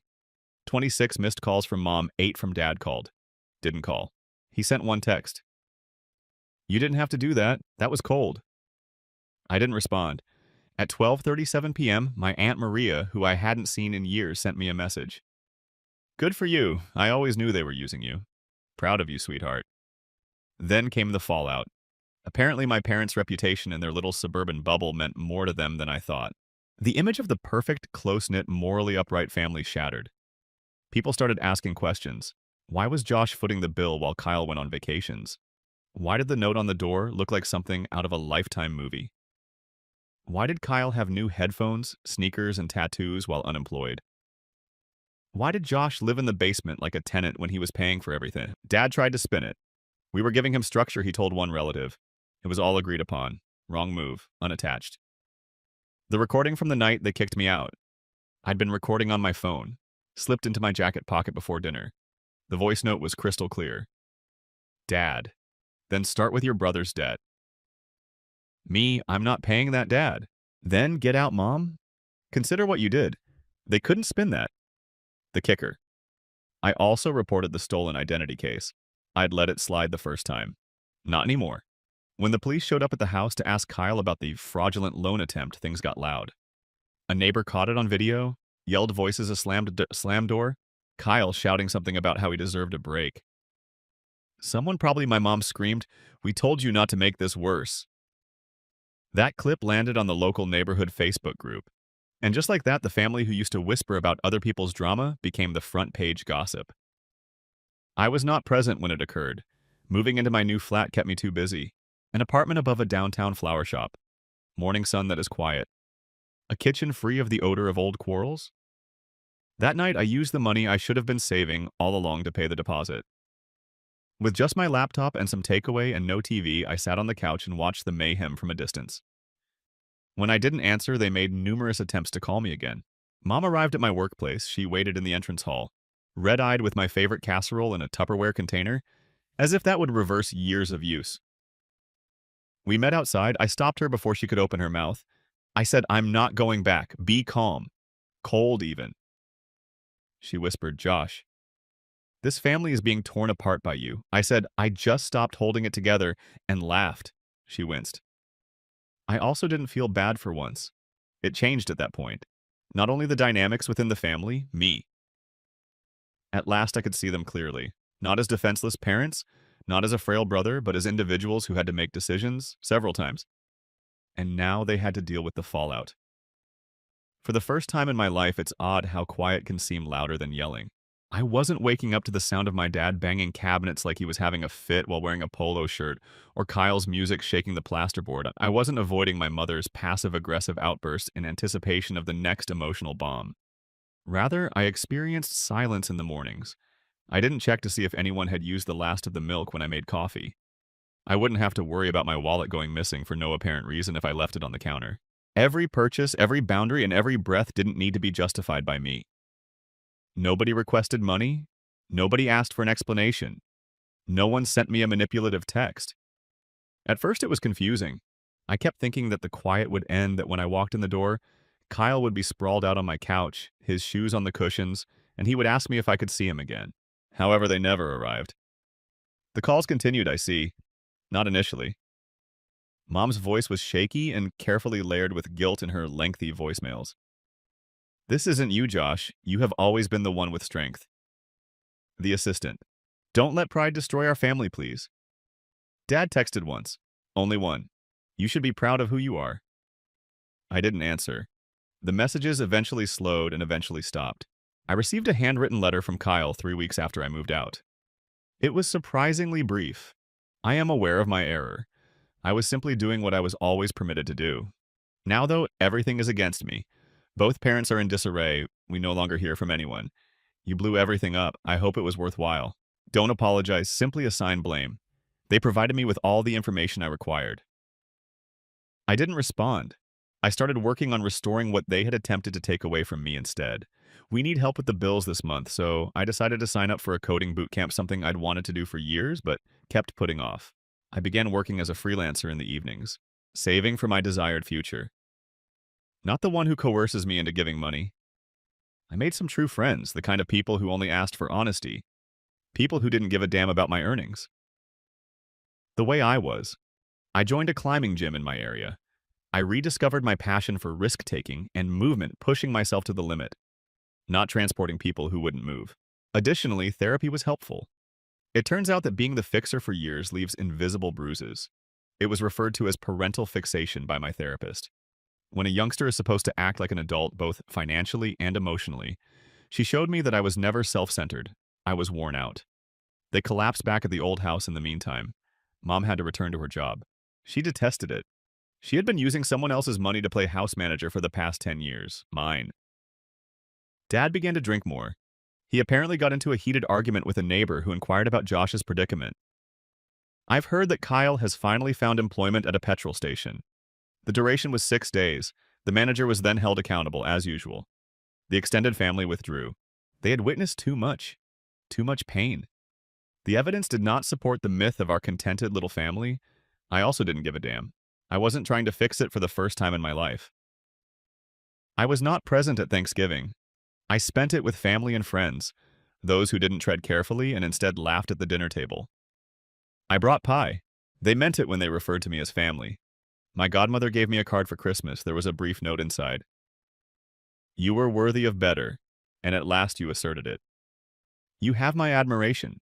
Reading it made me cry. Not because I was depressed, because I felt seen for the first time. After you burn your old life to the ground, do you know what happens? Nothing. No spectacular explosions. No reconciliations at the last minute. Nothing but quiet. And I've never heard anything so beautiful. My phone didn't ring with last-minute requests for money or guilt-laced texts for the first time in 30 years. There were no urgent calls about Kyle's license being revoked, about Dad needing help with taxes he didn't anticipate, or about Mum sobbing because we no longer feel like a family. They anticipated my stumbling return. They did it every time. They believed that I would feel bad. They believed I would feel isolated. But this is what really took place. I was liberated. I was able to breathe. I was able to stand by myself, the one I purchased. I'm clean furnished and unconcerned about food theft, key theft, or future demands. I've spent so much time carrying my family around that I've forgotten what it's like to stand up straight. For my own sake. To be unnecessary. I was once referred to as the family's backbone, but it's not about. No, the fuse was me, as well as now that I've left. There is nowhere left for the fire they started around me to spread. But let's go back to them. I met Kyle 2 months after the explosion. It was at a petrol station, of course. Behind the counter was him. Name tag. Sunken, crooked eye. Still exuded that phony swagger, but it appeared shabby, like a poor imitation of a more successful version of himself. Josh! He grinned. I was surprised to see you in town. I simply nodded. He leaned closer. You realize that you truly messed up for them? I blinked. You're referring to the time I stopped covering your debt. He gave a shrug. The fallout is still affecting them. You truly created a mess. I gave him a direct look. You think that by making my life better, I'm destroying yours. He stared at the door as if he couldn't believe the ATM had left after I paid for my gas. He's still not understanding. Not one of them does. Because Kyle and others like him don't learn from mistakes.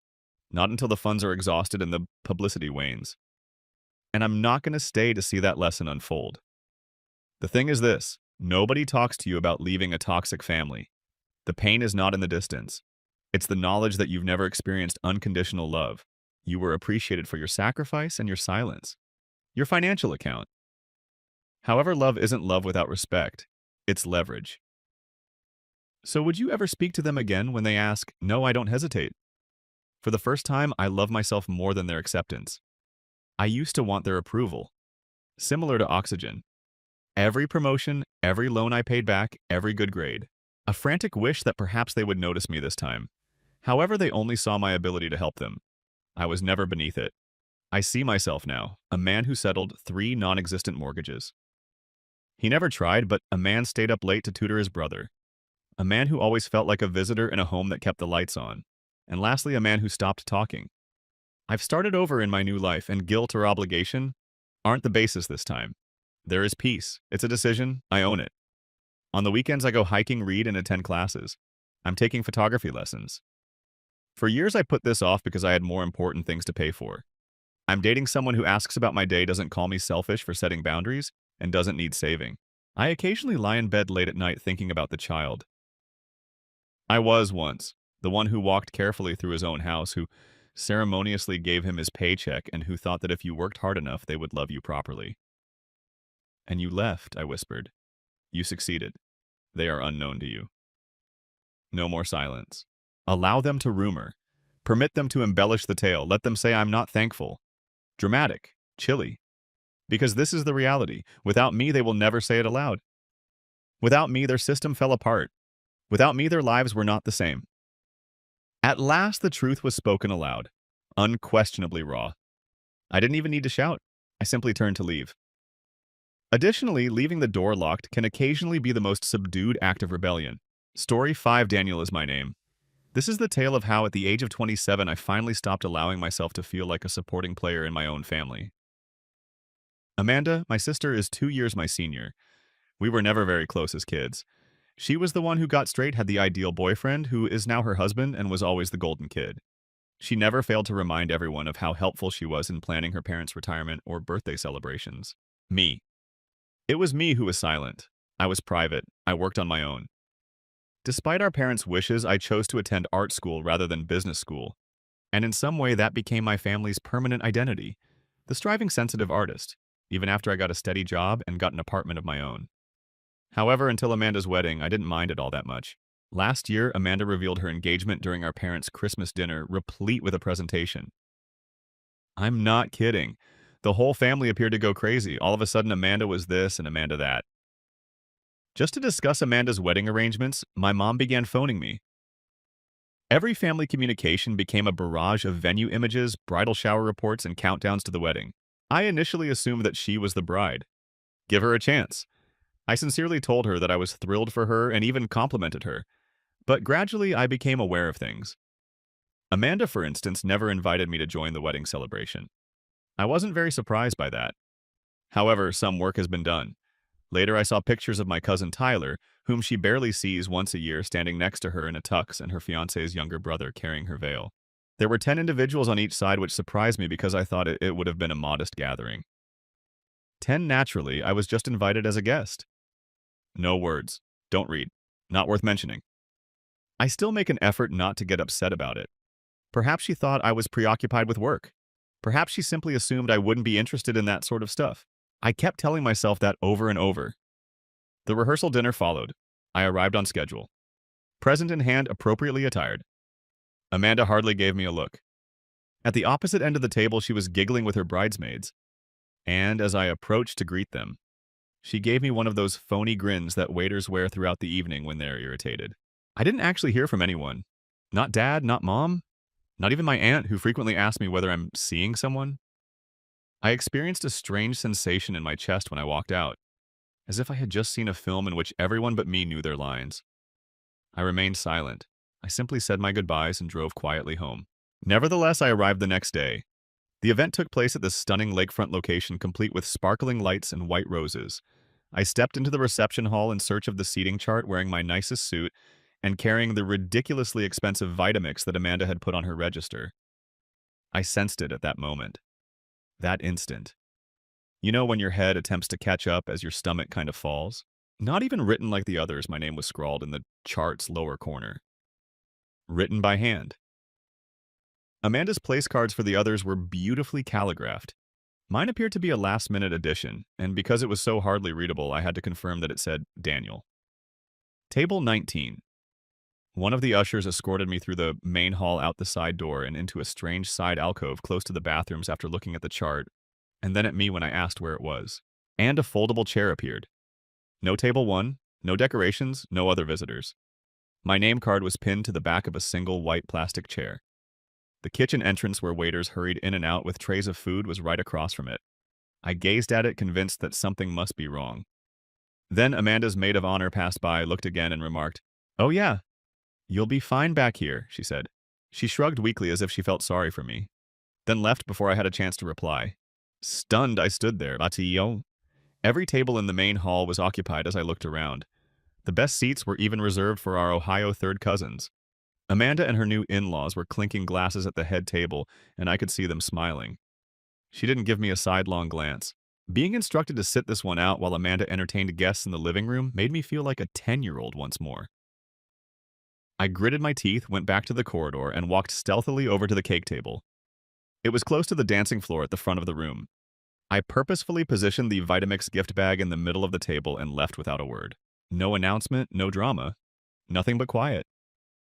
As I went outdoors into the cold evening air, I briefly felt tears prickle the corners of my eyes. I was angry not because I was depressed.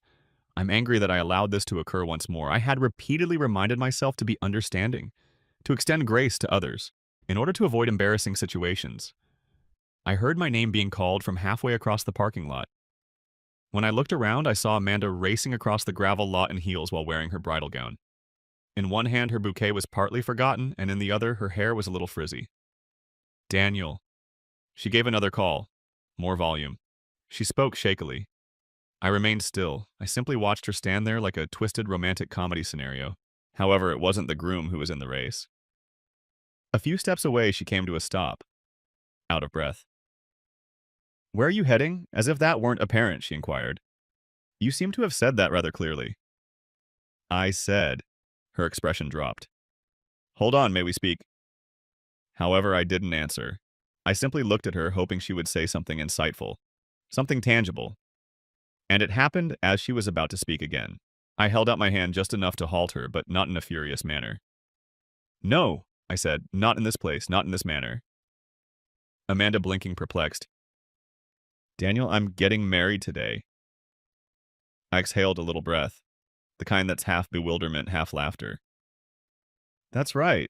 And for some reason that implied that I wasn't even worthy of a table. She seemed to notice for the first time that we were standing in the center of the gravel lot in front of the venue as she glanced about. Vehicles were parked in tidy lines. Some of the guests were looking out the windows while music floated from the open doors of the reception hall. She whispered that it wasn't supposed to be that way. Our space ran out. I gave a headshake. "Amanda, I counted 10 persons at each of the 20 tables. Nevertheless, you managed to make room for everyone else, even those you haven't seen in 5 years. A foldable chair beside the bathrooms, however, was acquired by your own brother." Not glancing at me, she struggled with her bouquet. "It isn't what you believe."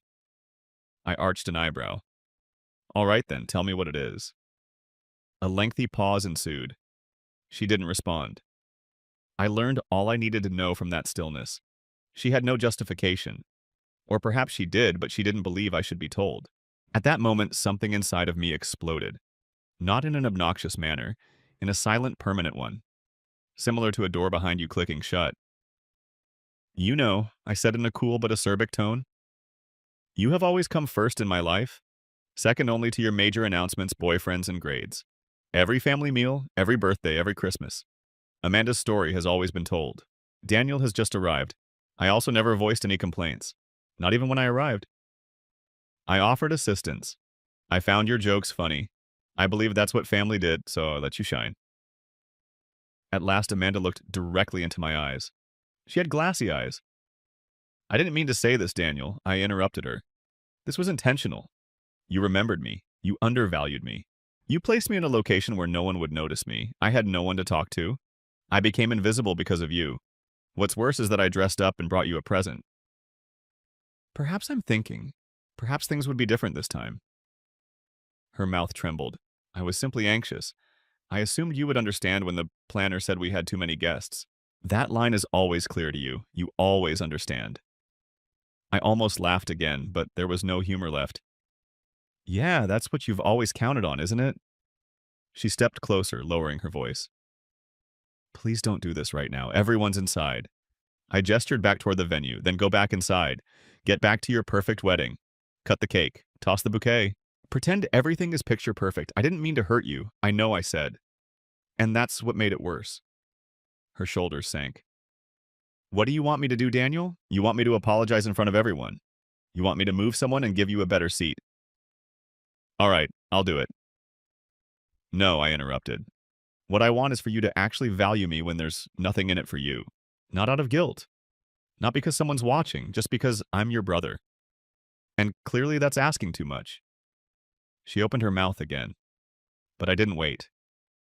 I turned and walked away. I didn't look back, not even when I heard her start to cry, not even when she said my name again. I got in my car, closed the door, and just sat there, hands on the wheel, heart pounding. I didn't start the engine. I just stared out at the venue through the windshield thinking about everything. The years of little slight, silent dismissals, jokes at my expense. The way our parents always shrugged it aside, that's simply how Amanda is. The way I always urged myself to suck it up, to let it go. But that night, I didn't let it go. I let it sink in. And as I sat there in the driver's seat watching the reception hall lights flicker beneath the trees, I understood something that impacted me more than any of her remarks. If I hadn't gone away, she would have let me sit in that corner all night, alone, unseen. Disposable. That discovery didn't make me angry. It made me chilly, numb. A tap on my window shocked me. I turned expecting Amanda, but it was my mom. Halfway down, I rolled down the window. Softly, as if speaking to a stray puppy that had come too close, she whispered, Daniel? How come you're out here? How does it appear? Not rudely, but not in a kind manner, I answered. She let out a sigh, obviously irritated that I was creating a fuss. Inside, your sister is weeping. You can't simply leave like that. She didn't weep because of me. I said. That was her own doing. You're going overboard. To overreact is the term. Growing up, I had heard it 100 times. Every time Amanda took anything away from me, I became angry or I ventured to point out the unfairness. I gazed at her. Where did she place me? Did you know? Mom blinked. The seats were a little close together. We advised Amanda to limit the number of guests she invited. On a folding chair beside the restroom, you allow your only kid to sit, Mom. It's not really important. Once more there it was. I inhaled deeply. Do you all believe that scraps are okay with me? Do you believe I'll be happy no matter what, that I'll be there forever? Quietly applauding from the sidelines while Amanda takes center stage. She folded her arms. Her day is being ruined by you. No, I said. When Mom determined I wasn't important enough to sit with the rest of the family, she did that. Mom's jaw dropped wide, most likely to criticize my exaggeration. How I had to consider Amanda's emotions. But before she could say anything, I rolled up the window. Only then did I turn on the engine as the vehicle departed the venue. Through the rearview mirror, I caught a glimpse of Amanda standing just outside the entryway, still crying and wearing her dress. But I didn't feel bad for the first time in years. I was liberated. I didn't immediately return home. That night, I drove for hours, no specific destination in mind. Only me. I feel a peculiar mixture of emotions churning inside me as the engine hums. Relief, grief, anger, and something more that I hadn't experienced in a while. Clarity. I had been telling myself to preserve the peace for so long. To be the rational, the understanding one, the person who avoids causing controversy. But I was miles away from the venue that night sitting in my car. I came to see that if peace only exists at your expense, it isn't real. It was unexpected to see that my phone had 27 missed calls when I eventually arrived home at approximately 2 in the morning, including 12 from Amanda, 7 from my mother, and 3 from my father. Usually, he left the rest of the emotional things to his mother. My cousin Riley had 2 of them, and Aunt Linda even had 1. I neglected to listen to the voicemails. The texts were not answered by me. I threw my phone on the counter like a piece of garbage after turning it off. Like you, I knew nothing. Like a rock, I slept. My flat was silent the following morning, and my phone was remained off. No speeches, no wedding pictures, and no uncomfortable small chat. Nothing but quiet. And I thought it was fantastic. I prepared a healthy breakfast for myself. I eventually turned my phone back on after taking a lengthy shower. Like a tsunami, the alerts came in. The conversation in the family group had blown up. There are messages flowing in all directions. Amanda. Where have you gone, Daniel? Everyone wants to know what went wrong. It's unbelievable that you simply departed. On my wedding day, you brought me to tears. You should apologize to your sister, Mom. People saw that you made the family feel ashamed. This has to be fixed before today's breakfast. Dad's only message, give your mom a call. Riley's message, however, I paused at that one. I witnessed the event. That was a disaster. That wasn't fair to you. I had never heard anyone in the family say anything like that to me before. It was more intense than I anticipated. I didn't answer, though. I also skipped the post-wedding luncheon. I received a follow-up email from the wedding website that morning. One of those automated messages saying, "Thank you for coming." A cheerful photo of Amanda and her husband standing under fairy lights was plainly pre-written by Amanda. I went to my email settings, hovered over the reply button, and flagged it as spam. I painted and did other things I like all day. Getting coffee while strolling across the city? For once, it was quiet. I didn't have to prepare myself for a guilt trip or a sarcastic comment. I knew it wouldn't last, though. Not with my folks. The true repercussions started that night. Amanda gave a call. I took it up. She said softly, "Nearly practiced. I believe we should speak, Daniel." Do you want to chat? Now, I didn't intend for it to turn out that way. I felt overpowered. The situation became unmanageable. Amanda, you had a year to organize this. Don't make fun of me by being silent because she's overwhelmed. You're still upset, Mom remarked. I'm not angry. I'm done, I said. Once more, she was silent. That's not what you mean. Yes, I do, Amanda, because here's the problem. The chair alone didn't make me leave. The chair was the last straw, so I fled. Every holiday, every family gathering, I wanted to feel like a member of this family at every opportunity. I feel like an extra in your film because of the way you took that. You also made it very apparent last night that I'm not even an extra. I'm not even mentioned in the credits. She attempted the age-old strategy of manipulation. What the heck? Are you simply going to ignore your family because of a chair? No, I responded coolly. For years I've been treated disrespectfully as if I'm disposable and nobody cares. Not you. Not your mother. Dad didn't even pause to suggest that Daniel might not be seated near the restrooms. That's the point of this, I sobbed. Now she spoke a bit more firmly. At my wedding you left. Everyone saw you and made decisions. I said I did the same. I hung up before she could finish speaking. I didn't reply to the group chat that week. Every attempt at family involvement was disregarded by me. Mom texted me once again this time in a lengthy letter about how I was ruining the family, how Amanda was feeling terrible, and how I should be the stronger one. I answered in a single sentence. Request that Amanda give the Vitamix back. My father called me 2 days later. My dad is the type of man who only talks about broken things or dead people. I knew it wouldn't be a cordial check-in when he called. He stated plainly, I don't know what's going on between you and your sister. But this must stop. No, it does not. It must at last be recognized for what it is, I retorted. What is that partiality? Gaslighting. I've been acting like I'm okay for years, being disregarded. He sighed. You've been sensitive all along. I chuckled. No, I have never spoken. It's not the same thing. He failed to understand. I didn't think he would. 3 days later, the real kicker arrived. My mother shared pictures from the wedding on Facebook. Every member of the household was tagged. Everyone is grinning, bringing up the glasses, dancing. However, not a single picture included me. Not even in the background. I gently browsed over them. With caution, not a single one of the more than 120 photos featured me. I felt as though I had never been there before, as if I were cut out. I realized then that this wasn't only an error.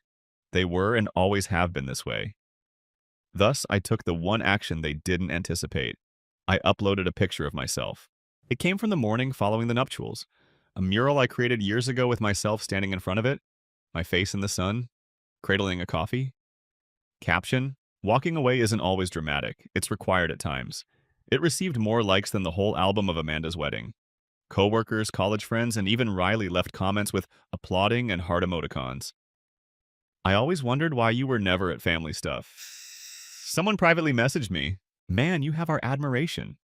Mom made a statement, but Amanda remained silent. "You're being cruel," she said. I banned her after deleting it. I began severing links on that day, not only on an emotional level, but also on a digital one. I changed my apartment's locks. I no longer went to family get-togethers. I became unavailable. The next family vacation passed without me. They made a call. They sent an SMS. Since I was no longer their background character, I didn't reply. It had been 2 months since I had been completely silent for 2 months. A growing disorder from them. Amanda continued to text at first. Just those phony accommodative texts like, "I hope you're doing okay. Nothing angry. Can we speak soon?" And sometimes, "You are missed." I didn't answer. Then followed Mom's guilt-bombing texts. "What happened to you is unknown to me. Your sister is in pain, and my own fave. Our family is being destroyed by your absence." None of them, however. None of them expressed regret, not once. They weren't so much concerned about the reason I left as they were upset that I left. I learned all I needed to know from it. Without the ongoing emotional burden of attempting to fit in with a family who regarded me like an afterthought, I used that time to concentrate on my work. In fact, I started to feel liberated. A gallery exhibition was something I applied for. I was accepted. I resumed selling items. I began to live once more. Then Amanda made a grave error. It took place around the time of our family's yearly spring fling weekend in the early spring. Mom came up with the corny moniker years ago when we would rent a cabin, overindulge in marshmallows, and spend 3 days acting like a happy family. I clearly didn't go this year. However, Amanda took a different action. On Facebook, she shared an open letter. "Wherever you are, my brother," she wrote as the title. It was lengthy, meandering, self-deprecating, full of emotional manipulation and half-truths. She wrote about how fleeting life is, how she never intended to cause me pain, and how she hoped I would have the capacity to forgive. Up until she said the sentence that left me speechless, that section seemed almost beautiful. Daniel has to realize that weddings are hectic and that individuals are often forgotten. I had assumed he would be more powerful than that. It never occurred to me that he would desert me on the most significant day of my life. Boom, it was there. The shifting of responsibility and narcissism. Under the pretext of recovery, the whole reason I first left was posted publicly for hundreds of people to view. Naturally, the post became quite popular among our friends and extended family. People expressed sorrow in dozens of comments stating things like, "Family is everything. Even though brothers may be so emotional at times, you did your best." Then I was singled out by someone, a college acquaintance of Amanda's who had met her once and could obviously see through her BS. "Didn't you put Daniel on a foldable chair beside the restroom?" he wrote. "LOL, it seems like some important things are being omitted." It was the dam's fissure, a Baniknob. All of a sudden, there were additional inquiries. A few distant relatives privately messaged me to inquire about the veracity of her statements. According to one, she even gave the impression that you simply stormed off without warning. Someone later informed me, however, that you weren't even sitting with the family. I saw a chance, but I didn't explicitly answer. I published my own open letter a week later. But not on Facebook. I wrote an entire blog entry with pictures. A dish of mostly consumed cake was resting on a trash can next to the folding chair where I was seated in the first picture, which was beside the restrooms. Just before I left that evening, I had taken a picture of it with my phone. I wrote the narrative after that, the whole tale. I described how at every significant family gathering I had been treated like an afterthought. How Amanda really put me outside the reception area after handwriting my name on a place card. I was informed directly by our maid of honor. "You'll be all right back here," she said. I refrained from venting. I didn't criticize her persona. I simply calmly conveyed the facts. I also sent an image of the wedding registry confirmation which clearly shows timestamps proving that I had given Amanda a $600 Vitamix which she never recognized or returned. I concluded with this. It's never easy to leave your family, but it's more difficult to remain in a place where you're continually made to feel invisible. Amanda's wedding was not ruined by me. When she determined I wasn't worthy of a place at the table, she took that action. Literally. Quietly, I left. She went public. Here's the truth now. Whatever you want to do with it. Many people shared that post. Enough, but not viral. The word got across our social networks. It was supplied by my former art professor. Riley did too. Some of Amanda's own friends even sent encouraging comments such as, "Wow, I never knew." That's terrible. In fact, this clarifies a great deal. Amanda remained silent, but 2 days later my mother called me angrily. Posting that online was not your place. Amanda didn't either. She was attempting to contact you, I added. No, she was attempting to steer the story. I'm done allowing her after I lost it. Then I heard it. My mother's first genuine quiet in years.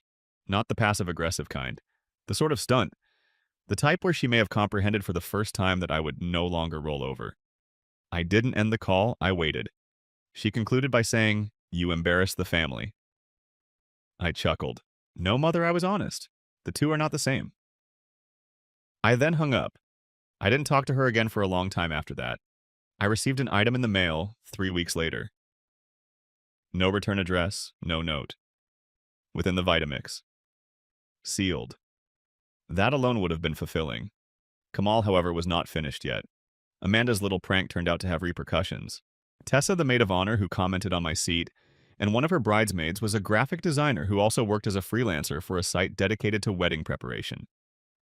She apparently used Amanda's wedding as a warning since she had been subtly horrified by the entire wedding turmoil. How Not to Treat Guests at Your Wedding is the title of an article. The foldable chair, the location of the restroom, and the "you'll be fine back here" statement were all the same even if she altered the names. The article went viral. Reddit wedding forums and even a BuzzFeed article titled "Top 10 Worst Wedding Seating Disasters" shared it. It wasn't simply that Amanda looked awful. She turned to become a meme. In one of her wedding photos, Amanda is shown laughing at the head table with a visitor obscured in the background.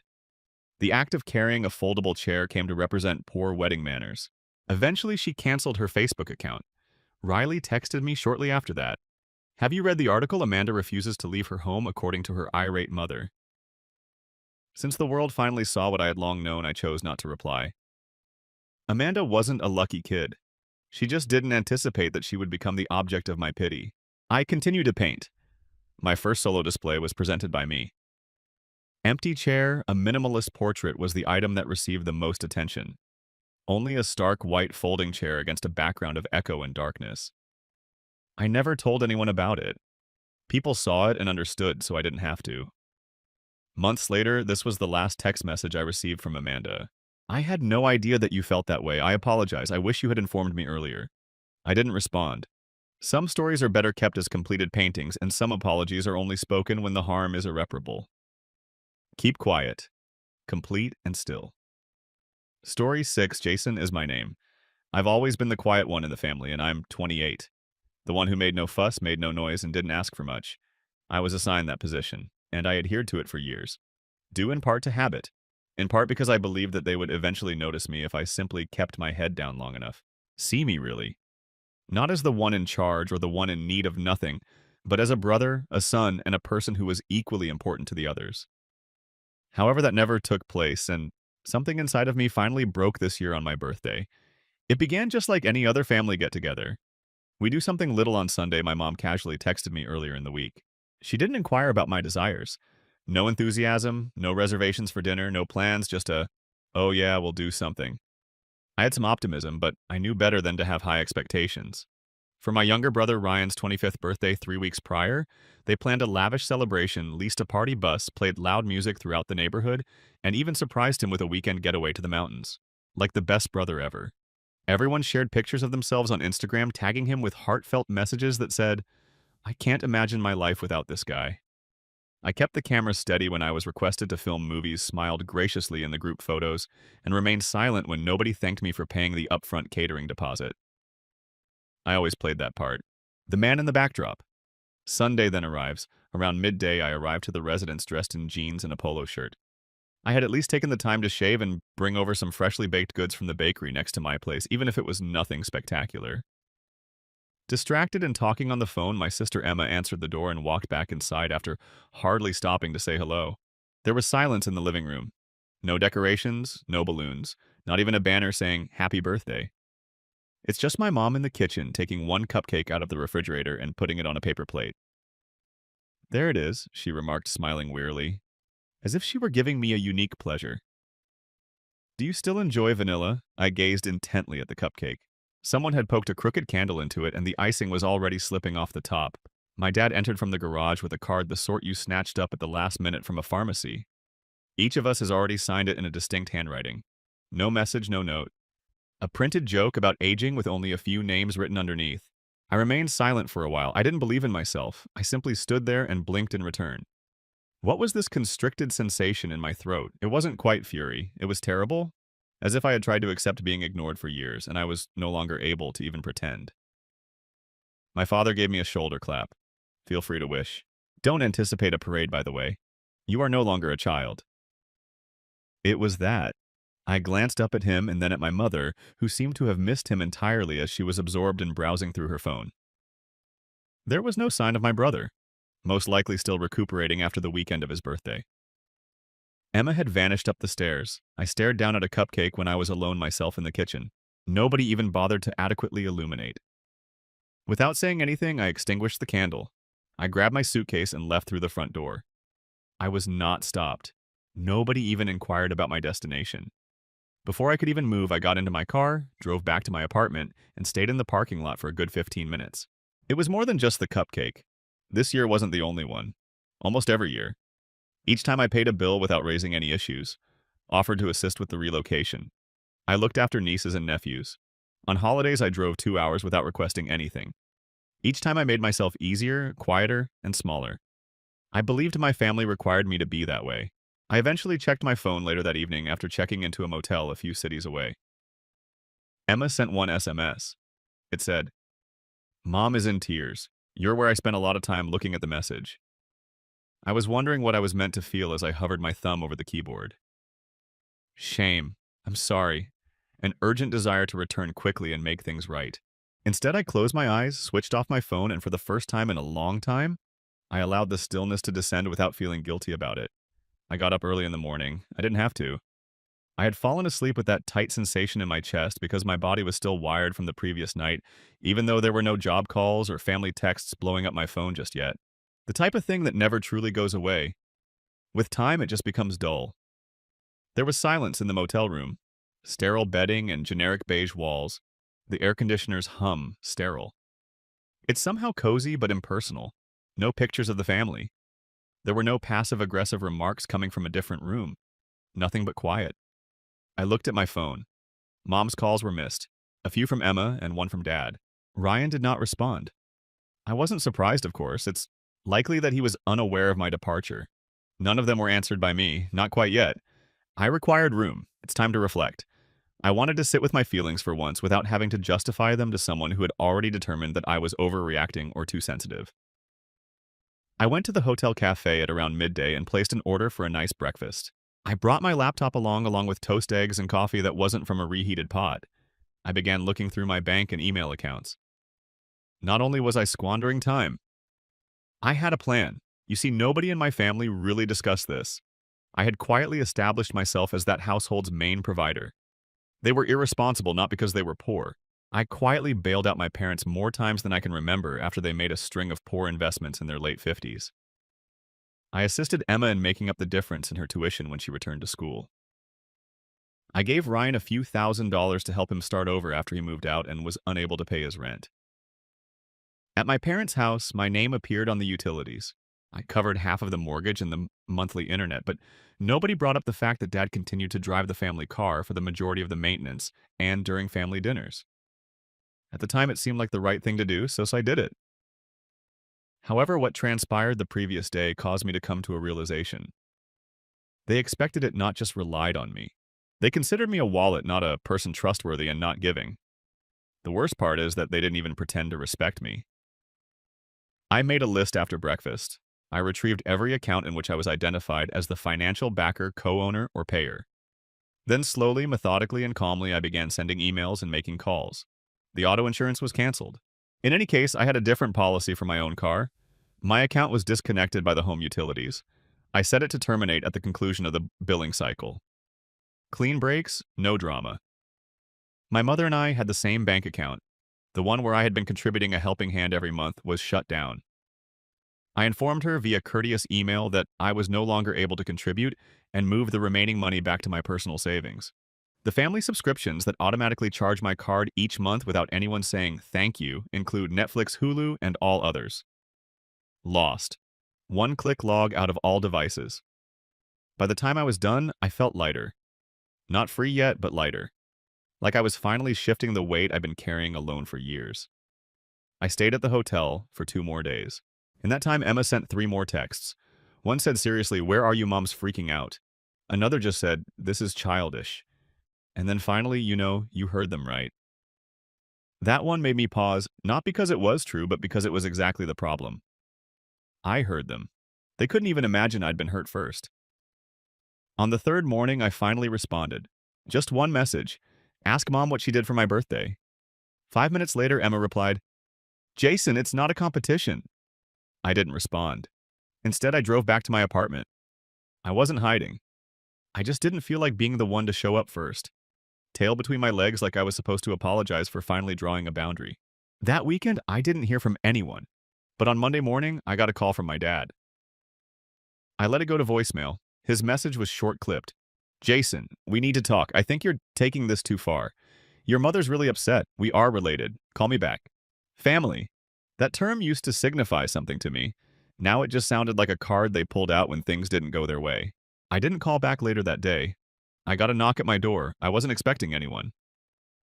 When I glanced among the people, I spotted Ryan rucksack draped over one shoulder, looking like he hadn't slept in a day. Open up, man, he said. We need to discuss. That was the moment things started changing slowly, uneasily. But sure, I didn't open the door immediately away. I simply stood there peering through the crowds at Ryan like I was looking at a stranger. My younger brother, the golden lad, favorite kid, the person who received the applause. The weekends away, the unexpected gatherings that were really proud of you. Speeches I didn't hear as a child, once we were close. Or I believed that we were, until I understood that I was assisting him in most of our interactions, filling in for him, taking over so he could continue coasting. He had never previously arrived at my home in this manner, unannounced, uninvited, and most definitely not when the situation at home became awkward. Jason, he repeated, softer this time. Hurry up. With a sigh, I leaned against the doorframe and opened it slightly. What are you looking for? He smiled somewhat sheepishly, as if we were still children, and he had just used a baseball to smash a window. Take a look. I had no idea it was so nasty.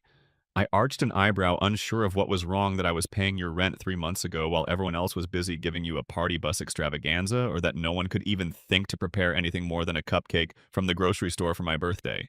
He stood up and shuffled, attempting to look calm. That was messed up, all right. However, you remained silent. It was so predictable that I nearly laughed, not because it was humorous. Naturally, I didn't. You know why? I asked. Since I grew up in that home. Taught that I was being theatrical if I sought attention. I was being self-centered if I made any requests. And I was instructed to quit making it about me if I ever complained, hey, I feel left out. There was no comeback for him. Just scratched the back of his neck and glanced down at his sneakers. That seems about right, I said, and you still let it happen. You have to know whenever you knew. He did not refute it. At last he added, I didn't think it mattered to you. You seem to be excellent all the time. As if that stuff didn't matter to you. I wasn't prepared for how hard that hit. I was skilled at acting, at ingesting food, at being the one about whom no one was concerned. However, I was worn out. I'm so over being the reliable one, so that the others could afford to collapse. I gestured for him to enter after completely opening the door. I waited as we sat on the couch. Allow the quiet to linger. I hoped he would sense it. He had never before recognized the weight I bore in each of those silences. What comes next? Picking at the loose string on his sleeve, he eventually inquired, Are you ignoring everyone? I gave a shrug. Not with malice. I'm tired of being exploited, though. He laughed bitterly.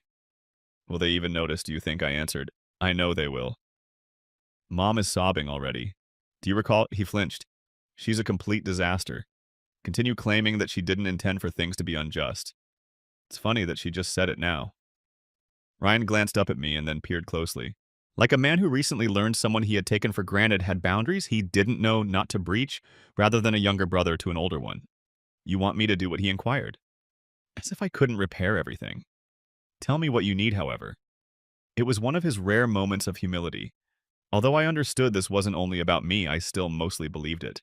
It concerned the whole house of cards that my parents had constructed with me as the cornerstone, and it was all beginning to tremble now that I had begun to draw out. I told them to be honest, inform them that I left because I was fed up with being treated as though I didn't exist. Inform them that I will no longer be providing financial assistance. Not anymore. Only until the month's end. No more paying for mom's prescription drugs or dad's truck repairs or Emma's lack of tuition. Slowly he nodded. That's finally starting to weigh on me, I added. Don't tell them I'm angry if they ask why. Inform them that I'm finished. He simply nodded quietly as if he had finally understood or was at least making an effort and walked away without saying anything more. I didn't think he would change so quickly. I knew in my heart that something had changed even though I didn't expect any of them to. My mother left me a voicemail later that evening. She didn't shout. Did I not feel guilty? She said quietly. Weary, I didn't intend for it to be that inconsistent, Jason. I pondered. I suppose I assumed you didn't require the same items. And perhaps it was a bad guess. I apologize. Please give us a call or stop by. Simply something. I didn't answer. Not quite yet. Because there was no apology in what followed. It was pressure, guilt, and denial. The actual manipulation then started. 2 days went by. No more phone calls. No more text messages. Nothing but quiet. Then everything fell into place like clockwork. Emma's message was the first. It was a lengthy theatrical email rather than a text. It said in the subject line, "This family is being torn apart by you." I knew what was inside without even opening it. However, my curiosity overcame me. I selected the first line. I'm not sure what's bothering you, Jason,